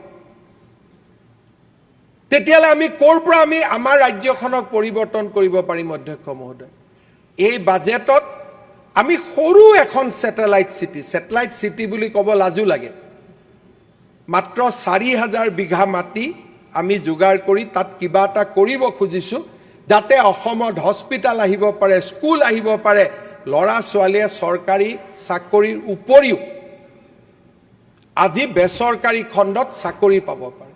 মোক হিচাপ কৰি দেখুৱাইছে যে এই 4,000 বিঘা মাটিত যদি আমি এখন ছেটেলাইট চিটি কৰিব পাৰোঁ, 1 লাখ ল'ৰা ছোৱালীয়ে তাত কাম পাব, 1 লাখ ল'ৰা ছোৱালীয়ে তাত কাম পাব। অধ্যক্ষ মহোদয়, তাতো আমি উলিয়াম। আৰু ৰাইজে দিব খোজা ৰাইজক গৈ এতিয়া মানুহে সোধে আপুনি কিয় দিছে?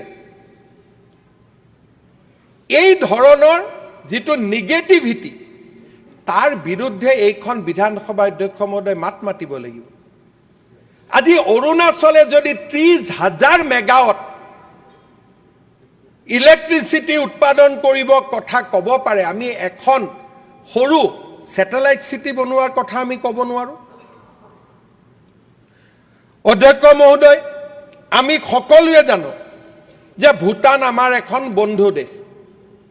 ভূটানত পানী আছে, ভূটানৰ পানীৰে উন্নত জলসিঞ্চনেৰে আমি বাক্সা, তামোলপুৰ, তাতে দং বান্ধৰ জৰিয়তে তামোলপুৰত ইতিমধ্যে পানী আনিছে যিমান পাৰে। চৰকাৰে ওদালগুৰি, তামোলপুৰ, বাক্সা, কোকৰাঝাৰ, চিৰাং আটাইকেইখন জিলাৰে সমগ্ৰ অৰ্থনীতি পৰিৱৰ্তন কৰিব পাৰে আমি যদি পাইপেৰে ইৰিগেশ্যন আনিব পাৰোঁ। আজি আমি প্ৰথমবাৰৰ বাবে ইয়াত উল্লেখ কৰিছোঁ, পাৰোঁ নোৱাৰোঁ, অধ্যক্ষ মহোদয়, প্ৰথমবাৰৰ বাবে আমি উল্লেখ কৰিছোঁ যে আমি 365 দিন পানী থকা ভূটান আৰু অৰুণাচলৰ পাদদেশৰ পৰা আমি পাইপেদি পানী আনি জলসিঞ্চনৰ ব্যৱস্থা কৰিম। ইয়াত কৃষক নেতাবিলাকেতো এটাও শব্দ নকলে যে ভাল কৰিছে বুলি। ক'ৰ পৰা কলা কাপোৰ বগা কাপোৰ এইটোৱে মতলব কৰি থাকে যে কেনেকৈ গৈ দুটা পৰ্টেল টিভিত উঠিব পাৰোঁ আৰু একো কথা নাই অধ্যক্ষ মহোদয় আপুনি আচৰিত হ'ব যি মানুহে অৰুণোদয় বিৰোধিতা কৰিছে অসম মালা অসম দৰ্শনৰ বিৰোধিতা কৰিছে এইবাৰ নিজৰ বিধানসভা সমষ্টিত জিকিবৰ কাৰণে প্ৰতিটো নামঘৰতে 1.5 লাখ নগদ টকা দিছে ক'ৰ পৰা পাইছে ময়ো নাজানো 1.5 লাখ টকা নগদ দিছে আমিতো অসম দৰ্শনৰ চেক দিছোঁ আৰু যদি ক'ব লাগে জুডিচিয়েল ইনকুৱাৰী কৰিব লাগে মই ৰেডি আছোঁ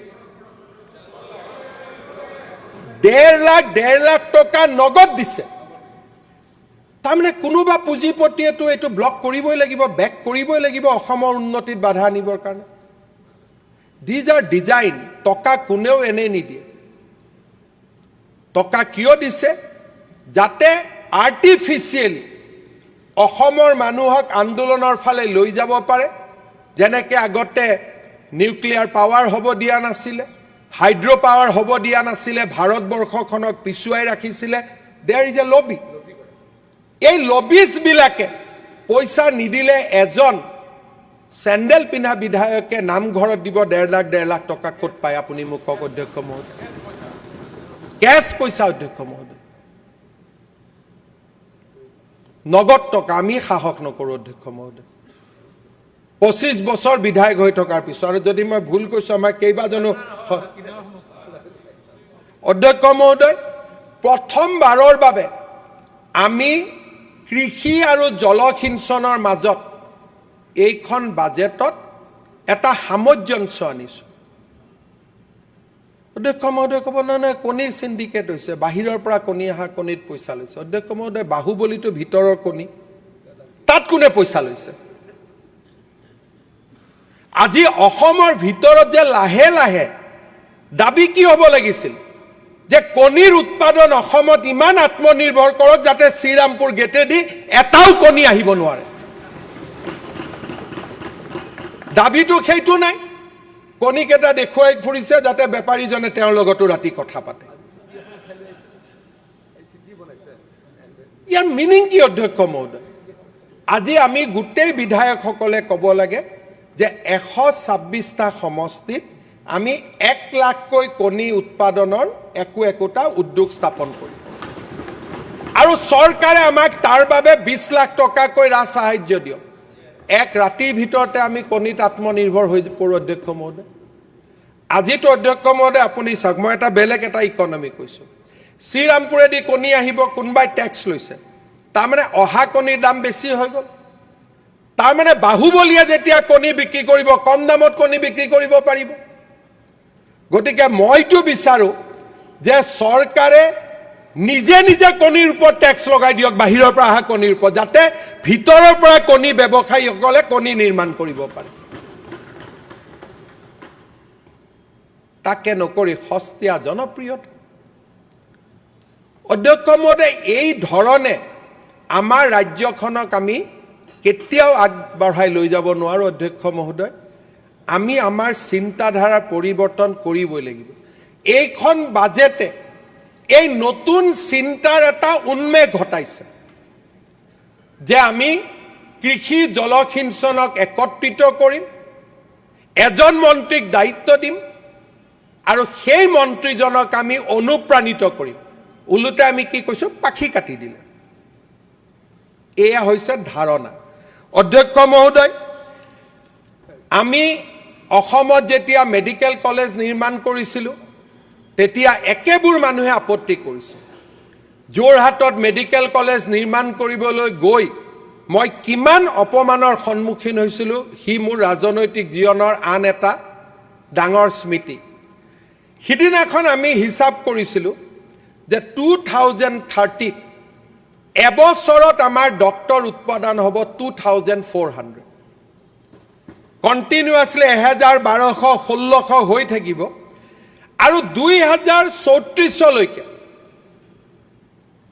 আমি ডাক্তৰক চাকৰি দিব নোৱাৰিম কাৰণ প্ৰতি বছৰে 2000 চাকৰি ওলালে আমি ক'ৰ পৰা চাকৰি দিম আমি আৰম্ভ কৰিলোঁ যে নহয় আমি সাব চেণ্টাৰত ডক্টৰ দিম যাতে অসম প্ৰথম হ'ব পাৰে ইমান দিন বিধানসভাত প্ৰশ্ন আছিল যে নাৰ্ছ দিব লাগে আমি কৈছোঁ আমি ডক্টৰ দিম অধ্যক্ষ মহোদয় আমিতো সপোন এটা দেখিছোঁ হ'ব পাৰে আমি 1000 দিলোঁ 1500 দিলোঁ মোৰ পিছৰ চৰকাৰে বাকীখিনি পূৰা কৰিব অসমততো আমি নতুন চিন্তাৰ আৰম্ভণি কৰিলোঁ অধ্যক্ষ মহোদয় আজিলৈকেতো কোনেও কৰা নাছিল এতিয়া কৈছে বাজেটখন গতানুগতিক অধ্যক্ষ মহোদয় গতানুগতিক বাজেটত এএনএমত ডক্টৰ দিয়াৰ কথা কোনোবাই ক'ব পাৰে নেকি গতানুগতিক বাজেটত এখন ডিষ্ট্ৰিক্টত এখন ইঞ্জিনিয়াৰিং কলেজ এখন মেডিকেল কলেজ এখন বিশ্ববিদ্যালয়ৰ সপোন এইখন দুখীয়া ৰাজ্যই দেখিব পাৰে নেকি অধ্যক্ষ মহোদয় আমি সাহস কৰিছোঁ এতিয়াও কালিও মই ভাষণ শুনি আছোঁ বজালী সমষ্টিৰ বিধায়ক মই বেয়াও পোৱা নাই যে ৰাইজে দাবী কৰিছিল বজালীত মেডিকেল লাগে এজন মানুহেও দাবী কৰা নাছিল ধৰ্মেশ্বৰ ৰাইক ইলেকশ্যনত জিকাব লাগে মিটিঙত যাব লাগে ভোট দিব লাগে মই নিজে ঘোষণা কৰিছিলোঁ যে বজালীত এখন মেডিকেল কলেজ আমি কৰিম তাৰ আগতে এখনেই মেমৰেণ্ডাম আছিলে যে বজালী ইউনিভাৰ্চিটি গ'লে তাত বিজ্ঞান কলেজ লাগে সেইখন ৰাইজৰ মেমৰেণ্ডাম আছিল কিন্তু বজালীত মেডিকেল কলেজৰ সপোন বিজেপি চৰকাৰৰ আছিল আপুনিও আছিলে মিটিঙত অধ্যক্ষ মহোদয় মই কৈছিলোঁ ৰঞ্জিত দা মাননীয় অধ্যক্ষ মহোদয় যে দাদা এনাউন্স কৰি দিওঁ মাটি দিব পাৰিবতো বোলে দিয়ক পাৰিম আমি অৰ্থাৎ আজি এই সপোনবিলাক বিৰোধীয়ে দাবী কৰা নাই যে মোৰ জিলাত এখন বিশ্ববিদ্যালয় দিয়ক বিৰোধীয়ে দাবী কৰা নাই মোৰ জিলাত এখন মেডিকেল কলেজ দিয়ক চৰকাৰে কৈছে যে আপোনাৰ জিলাত এখন আমি মেডিকেল কলেজ দিম এখন ইঞ্জিনিয়াৰিং দিম এখন ইউনিভাৰ্চিটি দিম ই কি গতানুগতিক অধ্যক্ষ মহোদয় ই যদি গতানুগতিক তেতিয়াহ'লে মই ক'ব লাগিব যে প্ৰতিটো জিলাত মই একোটা স্পেচ ষ্টেচন আনি দিম বুলি ক'ব লাগিব তেতিয়াহে অগতানুগতিক হ'ব অধ্যক্ষ মহোদয় যদি হাইলাকান্দিৰ দৰে জিলাত মই কোনো বেয়া জিলা বুলি কোৱা নাই কিন্তু ইমান দিনে বঞ্চিত কৰি থোৱা এখন জিলাত আমি যদি মেডিকেল কলেজৰ কথা ক'ব পাৰোঁ আজি মানকাছাৰত আলোচনা হৈছে এই 5 বছৰ ভিতৰত আমি মানকাছাৰতো যাম মেডিকেল কলেজ কৰিম বুলি কোনেও কল্পনাও কৰিব নোৱাৰে অধ্যক্ষ মহোদয় চাওঁতে চাওঁতে অসমৰ 27খন কলেজ অট'নমাছ কলেজ হ'ল চাওঁতে চাওঁতে অসমৰ প্ৰতিখন জিলাতে একোখনকৈ বিশ্ববিদ্যালয় হ'ল কোকৰাঝাৰৰ দৰে স্থানত 2খনকৈ বিশ্ববিদ্যালয় হ'ল চাওঁতে চাওঁতে অসমৰ প্ৰতিখন জিলাত এখনকৈ ব্ৰহ্মপুত্ৰৰ ওপৰত দলং হ'ল বৰাকৰ ওপৰত দলং হ'ল এইখনেই মোৰ দুখীয়া অসম অধ্যক্ষ মহোদয় দুখীয়াৰ ভগা পজা নলিনীবালা দেৱীয়ে লিখি থৈ গৈছে তাক আজি আমি সজাবৰ বাবে চেষ্টা কৰিছোঁ আমি দুখীয়াৰ পৰা ধনী হ'বৰ কাৰণে চেষ্টা কৰিছোঁ অধ্যক্ষ মহোদয় আমি সপোন দেখিছোঁ অধ্যক্ষ মহোদয় উপদলপতি ক'লে আমি সাৰ কাৰখানা আৰু ছেমি কণ্ডাক্টৰৰ বাদেতো একো দেখা নাই অধ্যক্ষ মহোদয় আমি যে ছেমি কণ্ডাক্টৰ দেখিব পাইছোঁ আমাৰ জীৱনত কংগ্ৰেছে চেষ্টা কৰিও নিৰ্মাণ কৰিব নোৱাৰা সাৰ কাৰখানা যে আমি নিৰ্মাণ দেখা পাইছোঁ ছেমি কণ্ডাক্টৰ আৰু অসম অধ্যক্ষ মহোদয় এতিয়া কৈছে আমি মাত্ৰ এটা ছেমি কণ্ডাক্টৰহে দেখিছোঁ অধ্যক্ষ মহোদয় যদি আমি এনেকে কথা কওঁ কালি যদি ঘৰে ঘৰে 1 তোলা সোণ দি দিওঁ কৈছে 1 তোলাহে দিলোঁ 2 তোলাটো দিয়া নাই অধ্যক্ষ মহোদয় মই বিৰোধী পক্ষৰ সদস্যসকলক আহ্বান জনাম বিমল বৰা ডাঙৰীয়াকো আহ্বান জনাম 3 লাখ কোটি টকাৰ বিনিয়োগৰ প্ৰতিটো স্থানতে আপোনালোক যাব লাগে আৰু আপোনালোক গ'লে উদ্যোগপতিসকলে সাহস পাব যে অসমত চৰকাৰী পক্ষৰ লগতে বিৰোধী পক্ষও আমাৰ লগত আছে 3 লাখ কোটি টকাৰ বিনিয়োগ অসমত আৰম্ভ হৈছে আৰু যদি মোক অলপ পৰিৱেশ নিৰ্মাণ কৰি দিয়ে অহা 5 বছৰত আমি 5ৰ পৰা 10 লাখ কোটি টকা আৰু বিনিয়োগ আনিব পাৰিম। অধ্যক্ষ মহোদয়, কাজিৰঙাত এখন 5 ষ্টাৰ হৈছে। মানুহে ভাল পাব লাগে যে টকা দিব পৰা টুৰিষ্ট আহিব। টকা কোনে পাব? হাতীৰ মাউতে পাব, জীপ চাফাৰীয়ে পাব, তাৰ দোকানীয়ে পাব, তাৰ ৰাইজে পাব। বেলেগ ৰাজ্যত মাতি আনে, জিম কৰবেট পাৰ্কৰ ভিতৰত 5 ষ্টাৰ বনাইছে। গুজৰাটত ফৰেষ্টৰ ভিতৰত টাটাই 5 ষ্টাৰ বনাইছে। কেনিয়াত ফৰেষ্টৰ ভিতৰত এয়াৰপোৰ্ট বনাইছে। আৰু অধ্যক্ষ মহোদয়, মোৰ কাৰণে ইমান সমস্যা যে এখন মাত্ৰ 5 ষ্টাৰ দিবৰ কাৰণে মানুহে টকা খৰচ কৰিম বুলি কৈছে, তাতো মই সংগ্ৰাম কৰি আছো। আজি কোনেও বিচৰা নাই যে কাজিৰঙা জীপ চাফাৰীসকলে বৰ্তমানৰ 1200 টকাৰ জেগাত 2000 টকা পাব।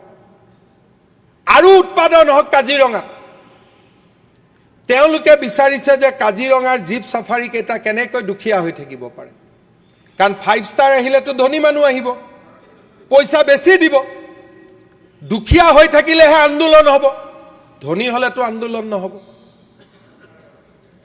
আজি কোনোবাই, আজি মই আচৰিত হওঁ যে মানুহে আবেদন কৰিব লাগিছিল এই বামপন্থীসকলে যে চৰকাৰেনো আপোনাক কিয় এৰেষ্ট কৰিব লাগে? আপুনিয়ে নেতৃত্ব লওক এখন 5 ষ্টাৰ অনাৰ ক্ষেত্ৰত, আপুনিয়ে আধাৰশিলা কৰক। যিখন ৰাজ্যৰ মুখ্যমন্ত্ৰীয়ে কাজিৰঙাৰ দৰে ইউনেস্কো হেৰিটেজ ছাইটত এখন 5 ষ্টাৰ অনাৰ বাবে সংগ্ৰাম কৰিব লাগে, তেওঁ কিমান দিনে ৰাতি অসমৰ বাবে কষ্ট কৰিব লাগিব অনাগত দিনত, আপুনি মাত্ৰ কল্পনা কৰক। মইতো আচৰিত হওঁ। আজি এইবিলাকতো নতুন কথা নহয়। সুন্দৰবনত 5 ষ্টাৰ আছে, জিম কৰবেটত 5 ষ্টাৰ আছে, ৰন্থাম্বাৰত 5 ষ্টাৰ আছে। কোনখন টুৰিষ্ট প্লেচত 5 ষ্টাৰ হোটেল নাই? আজি শ্বিলঙত 5 ষ্টাৰ হোটেল আছে, চেৰাপুঞ্জীত 5 ষ্টাৰ হোটেল আছে। আমাৰ কাজিৰঙাত কিয় 5 ষ্টাৰ হোটেল থাকিব নালাগে? পৰ্যটক আহিব নালাগে? পৰ্যটন এনেকুৱা এটা উদ্যোগ, যি উদ্যোগ আহিলে না প্ৰদূষণ হয়, না খেতিয়কে মাটি দিব লাগে, একো কৰিব নালাগে। মানুহ কেইজন পৰ্যটন মানে অসমত টকা খৰচ কৰিব আহে। আমি GST পাম, 1000জনে উদ্যোগ পাব। আপোনালোকে কওক যে কাৰোবাৰ যদি মাটি গৈছে, আপোনালোকে ক্ষতিপূৰণ 10 লাখৰ জেগাত 20 লাখ দিয়ক, তাততো কাৰো আপত্তি নাই অধ্যক্ষ মহোদয়। যদি কাৰোবাৰ সঁচাই মাটি গৈছে, তাক আন এটা জেগাত মাটি দিয়ক। কিন্তু আমি 5 ষ্টাৰ হোটেলখন বিচাৰো। আমি ইয়াত কিয় কৈছো? আদানীক লৈ আহিব 5 ষ্টাৰ কৰিব। অধ্যক্ষ মহোদয়, আদানীয়ে যদি 5 ষ্টাৰ নবনায়, মোৰতো বনাবৰ কাৰণে পইচা নাই অধ্যক্ষ মহোদয়। নে আপুনি বনাব পাৰিব নে মই বনাব পাৰিম? 5 ষ্টাৰটো পইচা থকা মানুহে বনাব লাগিব। আজি যদি পৰিৱৰ্তন নহয় অধ্যক্ষ মহোদয়, 10 বছৰৰ পিছত অৰুণাচলতকৈ আমি পিছত যাব লাগিব। পশ্চিমবংগত এতিয়া যিটো বিকাশৰ গতি লৈছে, আমি যোৱা 5 বছৰত পশ্চিমবংগৰ লগত প্ৰতিযোগিতা কৰি আছিলোঁ। এতিয়া যদি আমি উদ্যোগ আনিব নোৱাৰোঁ, আমি পিছুৱাই যাম। অধ্যক্ষ মহোদয়, চাপৰত আমি যেতিয়া থাৰ্মেল পাৱাৰ আনিছিলোঁ, তাত এভিকশ্যন কৰিবলগীয়া হৈছিল। আৰু যেতিয়া থাৰ্মেল পাৱাৰ প্লেণ্টৰ সোণালী ল'ব গ'ল, তেতিয়া সকলো মানুহে ক'লে আমি আদৰণি জনাইছোঁ, আমাৰ বিৰোধিতা নাই। একেবোৰে মানুহ। কিয়? মানুহে বুজি পালে যে এই থাৰ্মেল পাৱাৰ প্লেণ্টৰ পৰা ইয়াতে 200খন ট্ৰাক চলিব, 10,000 মানুহে কৰ্মসংস্থাপন পাব, আৰু অসম বিদ্যুতত আত্মনিৰ্ভৰ হ'ব। অধ্যক্ষ মহোদয়, মই বিৰোধী উপদলপতিক অনুৰোধ কৰিম যে আপুনি চাপৰত যাব, দেখা পাব উমৰাংচুত 5টা 10,000 কোটি টকাৰ চিমেণ্ট ইণ্ডাষ্ট্ৰী দেখা পাব, 10,000 crores। যদি আপোনালোকে সেই বাওঁপন্থী বা কি এইটো ওলাই ইনষ্টা এইবিলাকত চাই থাকি লাভ নাই, ৰিয়েল ৱৰ্ল্ডত আহক। ইনষ্টাগ্ৰামতেতো আমি ইলেকশ্যনত হাৰিবই লাগিছিল 102টা কিয় আমি পালোঁ কিয় আমি ৰিয়েল ৱৰ্ল্ডত আছোঁ আমি ৰিলত নাই আমি ৰিয়েল ৱৰ্ল্ডত আছোঁ অধ্যক্ষ মহোদয় মিছন বসুন্ধৰাৰ কথা আমি আলোচনা কৰোঁ আমি স্বীকাৰ কৰোঁ হয় 1 2 3 আমি 5 লাখ মানুহক আমি মাটি দিলোঁ কিন্তু এতিয়াওতো মানুহ আছে যোনে মাটি পোৱা নাই আমি কৈছোঁ আকৌ 4 আৰম্ভ কৰিম 4 কৰিম 5 কৰিম 6 কৰিম যুঁজি থাকিম এদিনটো সমস্যাৰ সমাধান হ'ব আজি চৰ অঞ্চলৰ পৰা বিধায়ক আহিছে প্ৰথমবাৰৰ কাৰণে আমি কৈছোঁ যে চৰত আমি সাৰ্ভে কৰিম আপোনালোকে সাহসেৰে আদৰণি জনাব পৰা নাই কিয় আপোনালোকৰ ৰাজনীতি মাতব্বৰৰ ওপৰত নিৰ্ভৰ আপোনালোকৰ ৰাজনীতি দুখীয়া সুখিত মানুহৰ ওপৰত নিৰ্ভৰশীল নহয় বিজেপি চৰকাৰে অধ্যক্ষ মহোদয় কংগ্ৰেছ নহয় বিজেপি চৰকাৰে কৈছে যে চৰৰ মাটি আমি সাৰ্ভে কৰিম কাৰ সাহস আছিল বাহিৰত গৈ কৈছে উচ্ছেদ হ'ব নালাগে কিয় মাটি পট্টা নিদিলে মাটিৰ পট্টা নিদিলেতো উচ্ছেদ হ'বই আমাৰ লগত সহযোগিতা কৰক যে বসুন্ধৰাৰ জৰিয়তে আমি প্ৰকৃত ভাৰতীয় নাগৰিকক আমি মাটি দিওঁ আমাৰতো আপত্তি নাই অধ্যক্ষ মহোদয় কোনোবা যদি প্ৰকৃত ভাৰতীয় নাগৰিক এজনেওতো তাৰ পৰামৰ্শ নিদিলে আমাৰ মুজিবুৰ ৰহমানক বাদ দি পৰামৰ্শই নাহিলে আপোনালোকৰ পৰা মইতো খুব জয়ন্ত মল্ল বৰুৱাক কৈ গৈছিলোঁ যে আমাৰ মাইনৰিটি এমএলএ সকলে বসুন্ধৰাৰ ওপৰত পৰামৰ্শ দিব তই নোট কৰিবি ঘৰুৱাভাৱে তই মাতো ইয়াত আপুনি যে আপুনি নোট কৰিব মই ক'লো নোট কিবা হ'ল নেকি ৰিপ্লাই দিব লাগে বোলে কোনেওতো একো নকলে খালি দলগাঁৱৰ এমএলএ কৈছিলে অধ্যক্ষ মহোদয় আজি আমি বিচাৰিছোঁ যে মিছন বসুন্ধৰাক আমি নতুন ৰূপত সজাই তুলো যাতে মৰাণ মটক আজি আমি ইমানলৈকে প্ল্যান কৰিছোঁ যে ফৰেষ্টত অকল ট্ৰাইবেলক ল্যান্ড পট্টা দিব পাৰি আমি এইবাৰ আগুৱাই গৈ চিন্তা কৰিছোঁ যে নহয় মৰাণ মটকৰ দৰে খিলঞ্জীয়া জাতি জনগোষ্ঠীকো লাগিলে আইন সংশোধন কৰি হ'লেও আমি ফৰেষ্টত অধিকাৰ দিম অধ্যক্ষ মহোদয় এই কথাবিলাক কোনে চিন্তা কৰিছে আজি অসমৰ খিলঞ্জীয়া জাতি জনগোষ্ঠীৰ কথা কোনে চিন্তা কৰিছে যোৱা 10 বছৰত বিজেপিয়ে ট্ৰাইবেল এজেণ্ডাক আমি সন্মুখত আনিব পাৰিলোঁ যোৱা 10 বছৰত বিজেপিয়ে জনজাতীয় কল্যাণৰ বিষয়বস্তুটোক বিধানসভাৰ কেন্দ্ৰ বিন্দুলৈকে লৈ আহিলে আগততো কোনেও কল্পনা কৰা নাছিল অধ্যক্ষ মহোদয় আজি অধ্যক্ষ মহোদয় আমি সকলোৱে কওঁ যে অসমৰ লৰাক উদ্যোগী কৰিব লাগে মাননীয় অধ্যক্ষ মহোদয় এইটো স্লোগান আছিলে উদ্যোগী কৰিব লাগে কিন্তু উদ্যোগটো এনেই নহয় তাৰ কাৰণেতো টকা দিব লাগিব আজি আমি কৈছিলোঁ যে আমি বিধানসভা ইলেকশ্যনৰ সময়ত কৈছিলোঁ যে 10 লাখ লৰা ছোৱালীক আমি 2 লাখকৈ টকা দিম যাতে তেওঁলোক স্বাৱলম্বী হ'ব পাৰে তাৰ কাৰণে এটা ডিটেইল ৰোড মেপ আছে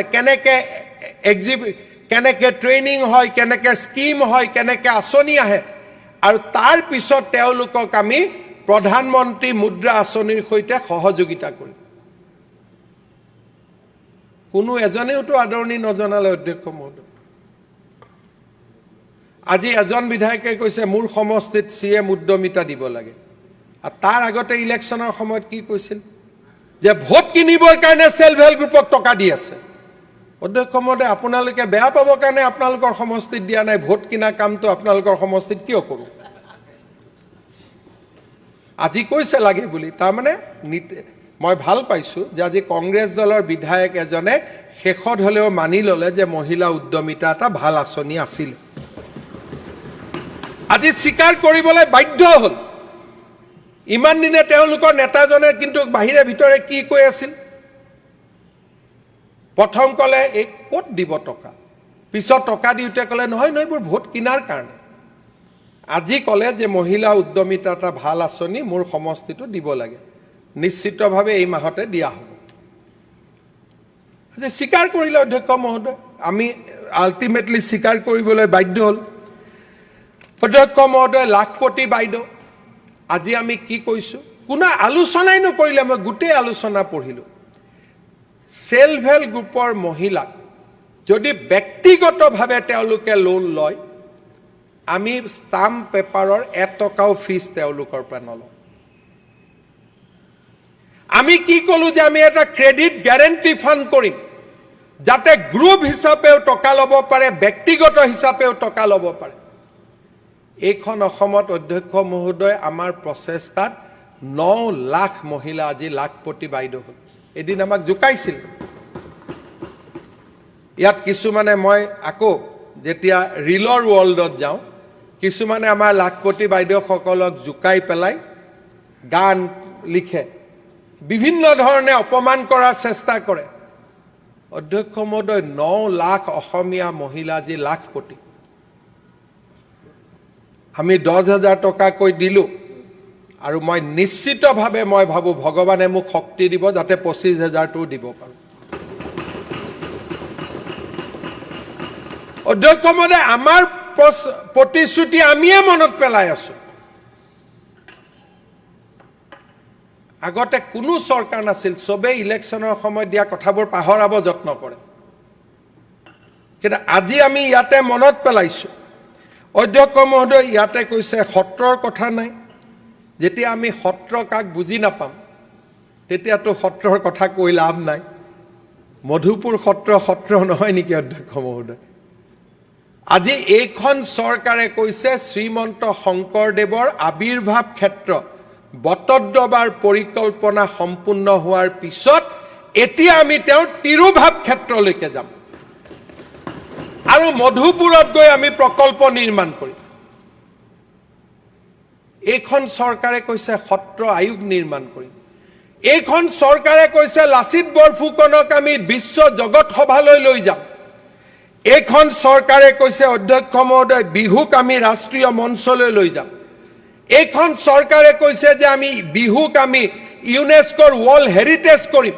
মাজুলীৰ বৈষ্ণৱ সংস্কৃতিক আমি ৱৰ্ল্ড হেৰিটেজ কৰাৰ বাবে চেষ্টা কৰিম।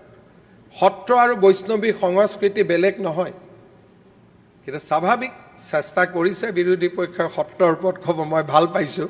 কিন্তু সত্ৰ আৰু বৈষ্ণৱী পৰম্পৰা যে একেই, এইখিনি কথা বুজি পাবৰ কাৰণে তেওঁলোকক অলপ সময় লাগিব, আৰু সময় তেতিয়া বুজি পাব যেতিয়া একাংশ ভোটাৰৰ পৰা আমি ওলাই আহিব পাৰোঁ, তুষ্টিকৰণৰ পৰা আমি ওলাই আহিব পাৰোঁ, তেতিয়াহে আমি সত্ৰ কাক কয় আমি বুজি পাব, নিশ্চিতভাৱে আমি বুজি পাব পাৰিম।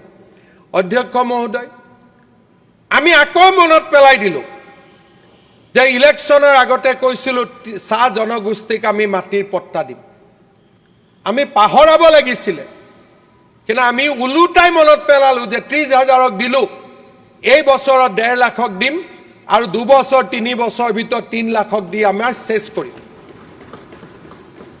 আজি নিয়মমতে ৰূপজ্যোতি কৰ্মী ধীৰাজ গোৱালাই আমাক ক'ব লাগিছিলে যে আপোনালোকে মাটিৰ পট্টা দিম বুলি কৈছিল, বাজেটত দেখোন একো উল্লেখ নাই। আমিতো সুযোগ দিয়া নাই অধ্যক্ষ মহোদয়, কাৰণ চাহ জনজাতিৰ কল্যাণ আমাৰ বাবে পলিটিকেল শ্লোগান নহয়, ই আমাৰ বাবে ৰাজনৈতিক তপস্যা।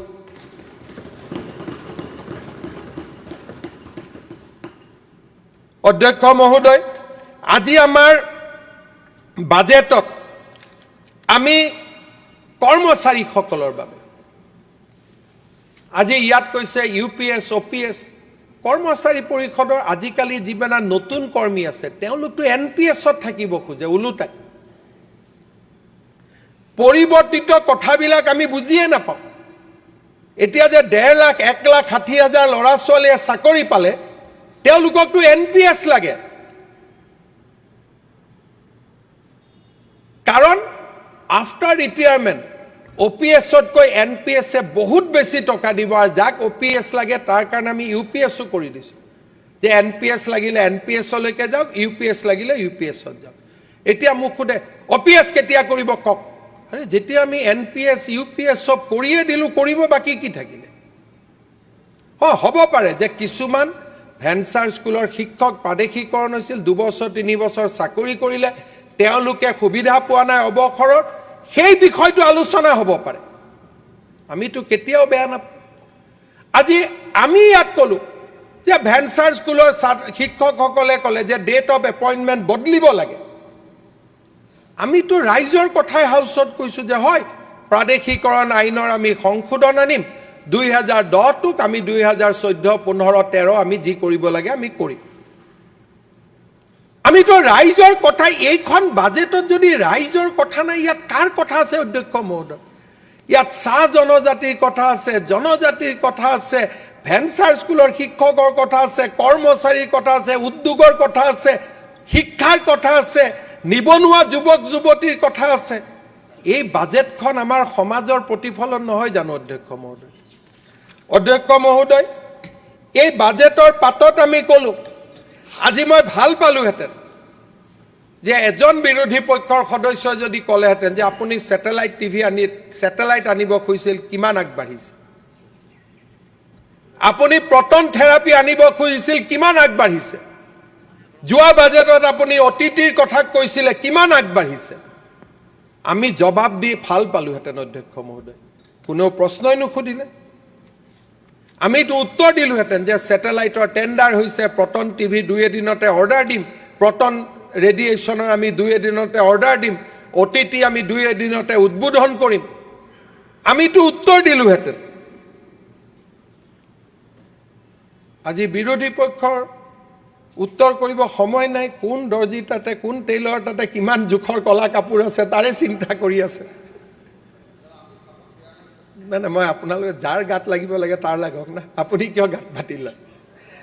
অধ্যক্ষ মহোদয়, এই বাজেটখনত অসমক প্ৰতিযোগিতাৰ পৰিৱেশৰ মাজত অসমক উজ্বলাই তোলাৰ প্ৰচেষ্টা কৰা হৈছে। ইয়াত কোনোবাই কৈছে বাজেট 1.5 লাখ কোটি আছিলে, এইবাৰ বাজেটৰ চাইজ কমিছে। মই টেকনিকেল উত্তৰ দিয়াৰ আগতে প্ৰথম প্ৰশ্নটো সুধিম, সম্পদ ক'ৰ পৰা আহিব? জয়ন্ত মল্ল বৰুৱাইতো ঘৰৰ পৰা আনিব নোৱাৰে। সম্পদ সৃষ্টিৰ কাৰণে উদ্যোগ হ'ব লাগিব, সম্পদ সৃষ্টিৰ কাৰণে বিকাশ হ'ব লাগিব। যদি এফালে কওঁ সম্পদ আহিব নালাগে, বিকাশ আহিব নালাগে, আদানী আহিব নালাগে, আম্বানী আহিব নালাগে, আনফালে কওঁ মোক ৰাস্তা দিয়ক, হস্পিটাল দিয়ক, তাৰমানে আমি ক'ৰ পৰা টকাটো পাম অধ্যক্ষ মহোদয়? অসমত আমি গ্ৰথ আনিবই লাগিব। আজি ৰিজাৰ্ভ বেংকে কৈছে যে Assam is the fastest growing state. আমি গ্ৰথ আনিবই লাগিব। জাগিৰোডত এটা ছেমি কণ্ডাক্টৰী মোৰ ভোক নপলে। টাইৱানত, সৰু প্ৰদেশ এখনত গোটেই বিশ্বৰ ছেমি কণ্ডাক্টৰ টাইৱানৰ পৰা যায়। আমি কিয় কল্পনা কৰিব নোৱাৰোঁ যে জাগিৰোড আমাৰ ভৱিষ্যতৰ টাইৱান হ'ব? আজিতো প্ৰশ্ন আহিব লাগিছিলে যে এটা ছেমি কণ্ডাক্টৰ আপুনি আনিলে বাৰু, দ্বিতীয়টো কেতিয়া আনিব? তেতিয়াহে মোৰ ভাল লাগিলহেঁতেন যে নহয়, আমি পৰিৱৰ্তন হৈছোঁ, আমাক উন্নতি লাগে। অধ্যক্ষ মহোদয়, অসমৰ উন্নতিক বিৰোধিতা কৰা সকলক মই এটা বাৰ্তা পঠাব খোজোঁ। অহা 5টা বছৰত আমি অসমৰ বাবে ধুমুহাৰ দৰে কাম কৰিম। আপোনালোকে বাধাৰ প্ৰাচীৰ সৃষ্টি কৰিব। অসমৰ ৰাইজৰ আশীৰ্বাদত সেই বাধাৰ প্ৰাচীৰ আমি ভাঙি ছিঙি শেষ কৰি দিম। আৰু অধ্যক্ষ মহোদয়, প্ৰত্যাহ্বানৰ বাবে আমি ভয় নকৰোঁ।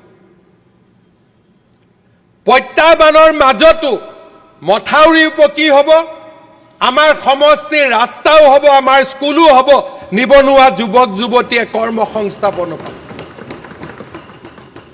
অসমৰ অশ্বমেধৰ ঘোঁৰা, ইয়াক ধৰি ৰাখিব পৰা নাযায় অধ্যক্ষ মহোদয়। ৰাইজে উত্তৰ দিলে। 102জন বিধায়কেৰে ৰাইজে আমাক আশীৰ্বাদ দিলে যে এতিয়া কাম কৰক,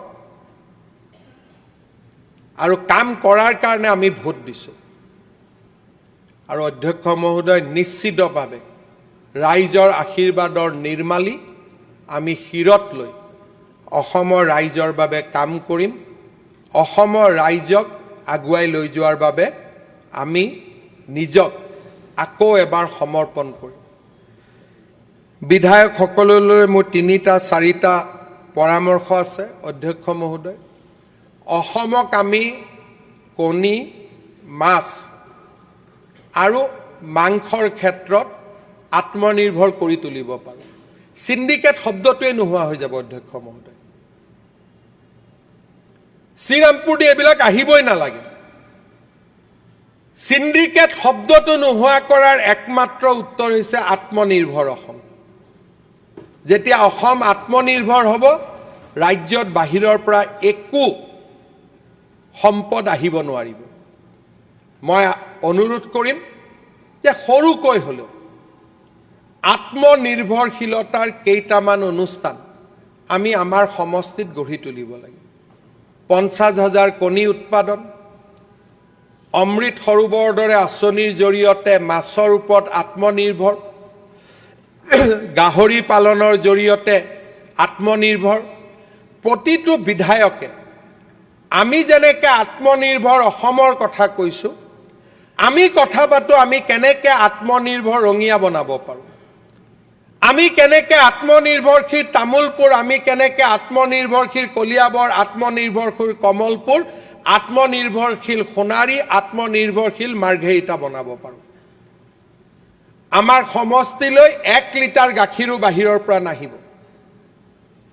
দুগ্ধ সমবায় সমিতি কৰিম অখিল গগৈ ডাঙৰীয়াই কৈছে আমি 6 নম্বৰত হয় অধ্যক্ষ মহোদয় একেলগে এটা প্ৰতিযোগিতা কৰোঁ যে আমুলক আমি পৰাজিত কৰিম আৰু আমি 1 নম্বৰত যাম দুগ্ধ উৎপাদনৰ ক্ষেত্ৰত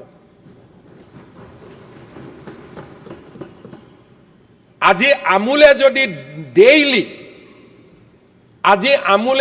ডেইলি 80 লাখৰ পৰা 1.5 কোটি লিটাৰ গাখীৰ উৎপাদন কৰিব পাৰে আমি অসমত অন্তত 50খন নিত্যানন্দ কেনেকৈ গঢ়ি তুলিব নোৱাৰোঁ ডেফিনেটলি আমি পাৰিম অধ্যক্ষ মহোদয় মই আশা কৰিম যে আত্মনিৰ্ভৰ ভাৰত আত্মনিৰ্ভৰ অসম আৰু মোৰ আত্মনিৰ্ভৰ সমষ্টি মোৰ সমষ্টিত কাখৰ সমষ্টিৰ পৰা গাখীৰ নাহিব মোৰ সমষ্টিত কাখৰ সমষ্টিৰ পৰা কণী নাহিব মোৰ সমষ্টিত কাখৰ সমষ্টিৰ পৰা মাছ নাহিব মোৰ সমষ্টিত কাখৰ সমষ্টিৰ পৰা আলু নাহিব সবজি নাহিব একো নাহিব সব মোৰ সমষ্টিত নিৰ্মাণ হ'ব মই আমাৰ যুৱ বিধায়কসকল আন সকলোকে আত্মনিৰ্ভৰ সমষ্টিত এই প্ৰতিযোগিতালৈ আহ্বান জনাম চৰকাৰৰ পৰা যি সহায় লাগে আমি নিশ্চিতভাৱে সহায় কৰিম বিধায়কসকলক অনুৰোধ কৰিম চৰকাৰৰ উন্নয়নমূলক আঁচনিৰ বাবে প্ৰয়োজনীয় ভূমি চৰকাৰৰ ভূমিটো নাই ৰাইজৰ পৰাই ল'ব লাগিব ৰাইজে উচিত মূল্য পাব ৰাইজে অংশীদাৰিত্ব পাব আমি যাতে আঁচনি আহিলে ৰাইজৰ সহযোগিতাৰ পৰিৱেশ এটা নিৰ্মাণ কৰিব পাৰোঁ অহা 5 বছৰ আমাৰ বাবে ক্ৰুচিয়েল হ'ব বিগত 5 বছৰত আমি এটা পৃষ্ঠভূমি নিৰ্মাণ কৰিলোঁ অহা 5 বছৰত আমি যদি আগুৱাই যাব বিচাৰোঁ আমি আৰু দুগুণ কাম কৰিব লাগিব মই প্ৰতিজন সমষ্টিৰ পৰা সহযোগিতাৰ বিনম্ৰ প্ৰাৰ্থনা কৰিলোঁ অধ্যক্ষ মহোদয় আমাৰ অসমত জিলাই জিলাই মেডিকেল কলেজ হ'ব কিন্তু মোৰ জিলাৰ ল'ৰা ছোৱালীয়ে সেইখন মেডিকেল কলেজত পঢ়িব নে নাই গোৱালপাৰাত মেডিকেল কলেজ হ'ব ক'ৰ ল'ৰা ছোৱালীয়ে পঢ়িব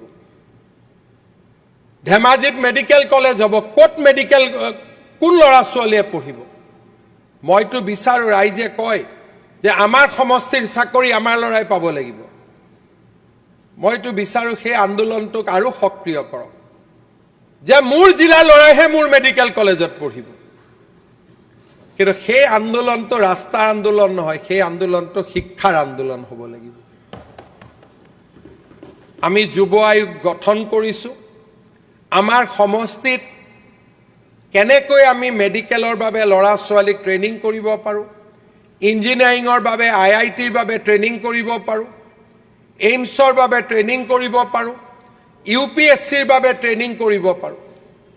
প্ৰতিজন সমষ্টিৰ বিধায়কে এই ক্ষেত্ৰত নিজৰ কণ্ট্ৰিবিউশ্যন আগবঢ়াওক, কাৰণ আমি অসমৰ ভাগ্য পৰিৱৰ্তন কৰিবই লাগিব।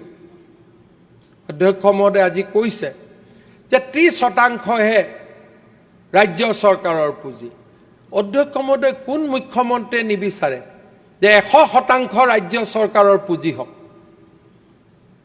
কোন মুখ্যমন্ত্ৰীয়ে নিবিচাৰে? কিন্তু দুৰ্ভাগ্যৰ পৰা সৌভাগ্যলৈ এই যাত্ৰাত আমি সকলোৱে সহযোগিতা কৰিব লাগিব। মইতো দুখ পাওঁ যে প্ৰতি মাহৰ 10 তাৰিখে কেন্দ্ৰ চৰকাৰৰ পৰা টকাটো নহালৈকে আমি কৰ্মচাৰীক দৰমহা দিব নোৱাৰিছিলোঁ। আজি অন্তত সেই বদনাম আমাৰ মূৰত নাই। আজি আমি নিজৰ দৰমহা কেইটা নিজে দিব পাৰোঁ, পেঞ্চন কেইটাও আমি নিজে দিব নোৱাৰোঁ।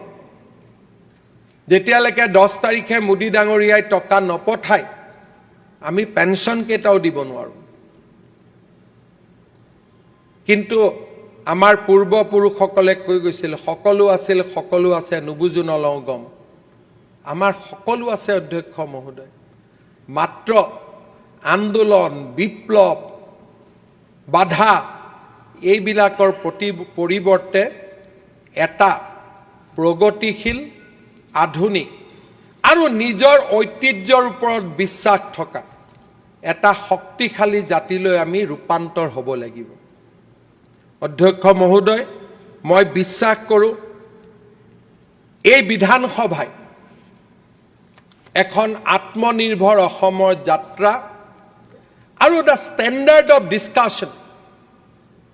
আজি ইয়াত আহিব লাগিছিল অধ্যক্ষ মহোদয়। মই বিচাৰোঁ Andhra Pradesh became new hub of quantum computer. আমাৰ বিধানসভাত প্ৰশ্ন আহিব লাগিছিল যে ৰাজ্য চৰকাৰে এই দিশত কি কাম কৰি আছে। হাইড্ৰজেনৰ ট্ৰেইন চলি আছে, আমি ইয়াত আলোচনা কৰিব লাগিছিল। এদিন অন্তত কোনোবা এজন বিধায়কে ক'ব লাগিছিল যে ছেমি কণ্ডাক্টৰটো শুনি আছোঁ, এইটো গোটেই প্ৰচেছটো এটা ভাল বক্তব্যৰে বুজাই দিয়কচোন, যাতে আমিও তাত সহযোগিতা কৰিব পাৰোঁ। আজি অৰুণাচলত যদি আগবাঢ়ি গৈছে, আমি কেনেকৈ আগবাঢ়িব পাৰোঁ? পশ্চিমবংগ, উৰিষ্যাত বহুতবিলাক আজিকালি পৰ্টেল আছে। মোৰতো দুখ লাগি থাকে, উৰিষ্যাত প্ৰতি সপ্তাহতে 10,000 কোটি টকা বিনিয়োগৰ স্বাক্ষৰ হয়। মোৰ ৰাতি টোপনি নাহে। 2টা বজাত মই চিফ ছেক্ৰেটাৰীলৈকে এইবিলাক হোৱাটছআপবিলাক, টুইটবিলাক পঠাই দিওঁ। এই মাত্ৰ যোৱা মাহত মাত্ৰ অধ্যক্ষ মহোদয় বিদেশী কোম্পানী এটাৰ লগত আদানীয়ে উৰিষ্যাত 1 লাখ কোটি টকা বিনিয়োগৰ এটা চুক্তিত স্বাক্ষৰ কৰিলে। এটা না আন্দোলন না হুলস্থুল। 1 লাখ কোটি টকা যদি বিনিয়োগ হয়, সেইখন ৰাজ্যৰ GDP উইল বি ইনক্ৰিজ বাই 2%। মইতো ৰাতি এইবিলাকে চাই থাকোঁ 2টা-3টালৈকে, ক'ত কিনে, ক'ত কি, কোনে কি আমাৰ ইনভেষ্টমেণ্ট আনিলে। আমাৰ দৃষ্টিভংগীৰ পৰিৱৰ্তন হ'ব লাগিব। বিধানসভাত যদি ভাবোঁ যে নহয় ক'ৰবাৰ পৰা টকা আহে, টকা ক'ৰ পৰা নাহে। টকা যেনেকৈ পৰিয়ালত পিতৃয়ে শ্ৰমেৰে উপাৰ্জন কৰি ঘৰলৈকে টকা আনে, তেনেকৈ এখন ৰাজ্যটো ৰাজ্যৰ জনসাধাৰণে কপালৰ ঘাম মাটিত পেলাই ৰাজ্যলৈ পুঁজি আনিব লাগিব। চব লাগে আমাক, কিয় নালাগে? দলং লাগে, বাঁহৰ দলং পকী হ'ব লাগে, কাঠৰ দলং হ'ব লাগে, PM ডিভাইন হ'ব লাগে, নেচিট পাব লাগে, বিশ্ববিদ্যালয় পাব লাগে, থানা পাব লাগে, চাৰ্কুল পাব লাগে, আমাক সকলো পাব লাগে। কিন্তু আমাৰ ৰাজ্যখন যদি বিকাশ নহয়, সূৰ্যই যদি গৰম দি, ৰ'দ দি নদীৰ পানী শোষণ কৰি নলয়, তেতিয়াহ'লে মানুহে কেতিয়াও বৰষুণ নাপালেহেঁতেন। সূৰ্যৰ গৰমত আমি কষ্ট পাওঁ, কেতিয়াবা সূৰ্যক গালিও পাৰোঁ। কিন্তু গৰম এইকাৰণে হয়, সূৰ্যই জানে খেতি পথাৰৰ কাৰণে মোক এতিয়া পানী দিব লাগিব, আৰু সেইকাৰণে পানী শোষণ কৰিলে যায়, মেঘৰ সৃষ্টি হয়, মেঘে আকৌ বৰষুণ দি আমাৰ পৰা লৈ যোৱা পানী আমাকে উভতাই দিয়ে। This is the circulation. ৰাইজে বিকাশৰ ৰাস্তা পোনাব লাগিব, বিকাশ ৰাজ্যত হ'ব লাগিব। আৰু লক্ষ্মী যেতিয়া ৰাজ্যত প্ৰৱেশ কৰে তেতিয়াহ'লে তাত দৰিদ্ৰতা থাকিব নোৱাৰিব। অধ্যক্ষ মহোদয়, মই আশা কৰোঁ আমাৰ ৰাজ্যত 14% এতিয়া দৰিদ্ৰতা আছে। বাই নেক্সট 5 years মোৰ লক্ষ্য হৈছে to brought it down to 5%, যাতে মাত্ৰ 5% আমি দৰিদ্ৰতাৰ তলত জনসাধাৰণক ৰাখিব পাৰোঁ। প্ৰত্যেকজন ল'ৰা ছোৱালীয়ে যাতে স্কুল কলেজলৈকে যাব পাৰে, প্ৰত্যেকজন যুৱক যুৱতীয়ে নিজৰ আশা আকাংক্ষা আমাৰ ৰাজ্যখনতে পূৰ্ণ কৰাৰ সুযোগ সুবিধা পাব পাৰে। আমাক এনেকুৱা এটা নালাগে ফ্লাইঅভাৰখন হ'লে গছ কাটা। আজিকালি গছ কাটিব নালাগে অধ্যক্ষ মহোদয়। মোৰ ঘৰৰ সন্মুখত মই নিজে এটা পৰিকল্পনা কৰিছিলোঁ। মোৰ ঘৰৰ সন্মুখত মই 100ডাল গছ ডাঙৰ কৰিছোঁ অধ্যক্ষ মহোদয়। গোটেইকেইডাল গছ মই এটা জেগাৰ পৰা উঠাই আনি ইয়াত বনাইছিলোঁ। আমাৰ মনটো বিকাশ কৰিব লাগিব যে চৰকাৰক ক'ব লাগে যে কাটা নাকাটা নহয়, আপোনালোকে ক'ত ট্ৰেন্সলোকেশ্যন কৰিব কওক। কাটাৰ দিন গ'লগৈ।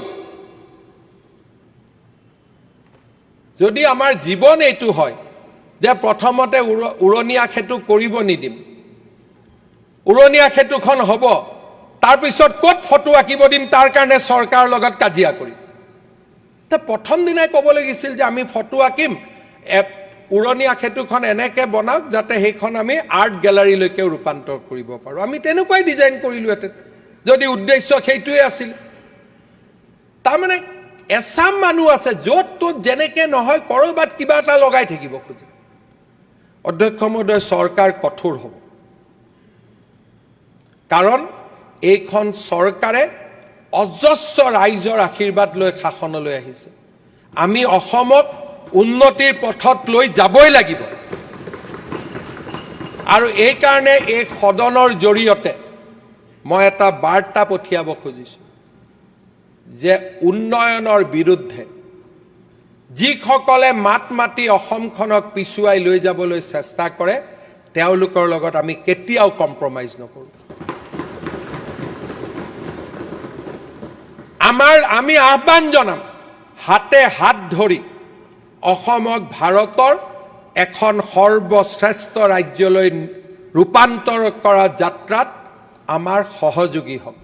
আৰু এনেকৈয়ে আমি ৰূপান্তৰৰ ইতিহাস লিখিম, আমি নতুন অসমৰ ইতিহাস লিখিম। ধন্যবাদ অধ্যক্ষ মহোদয়।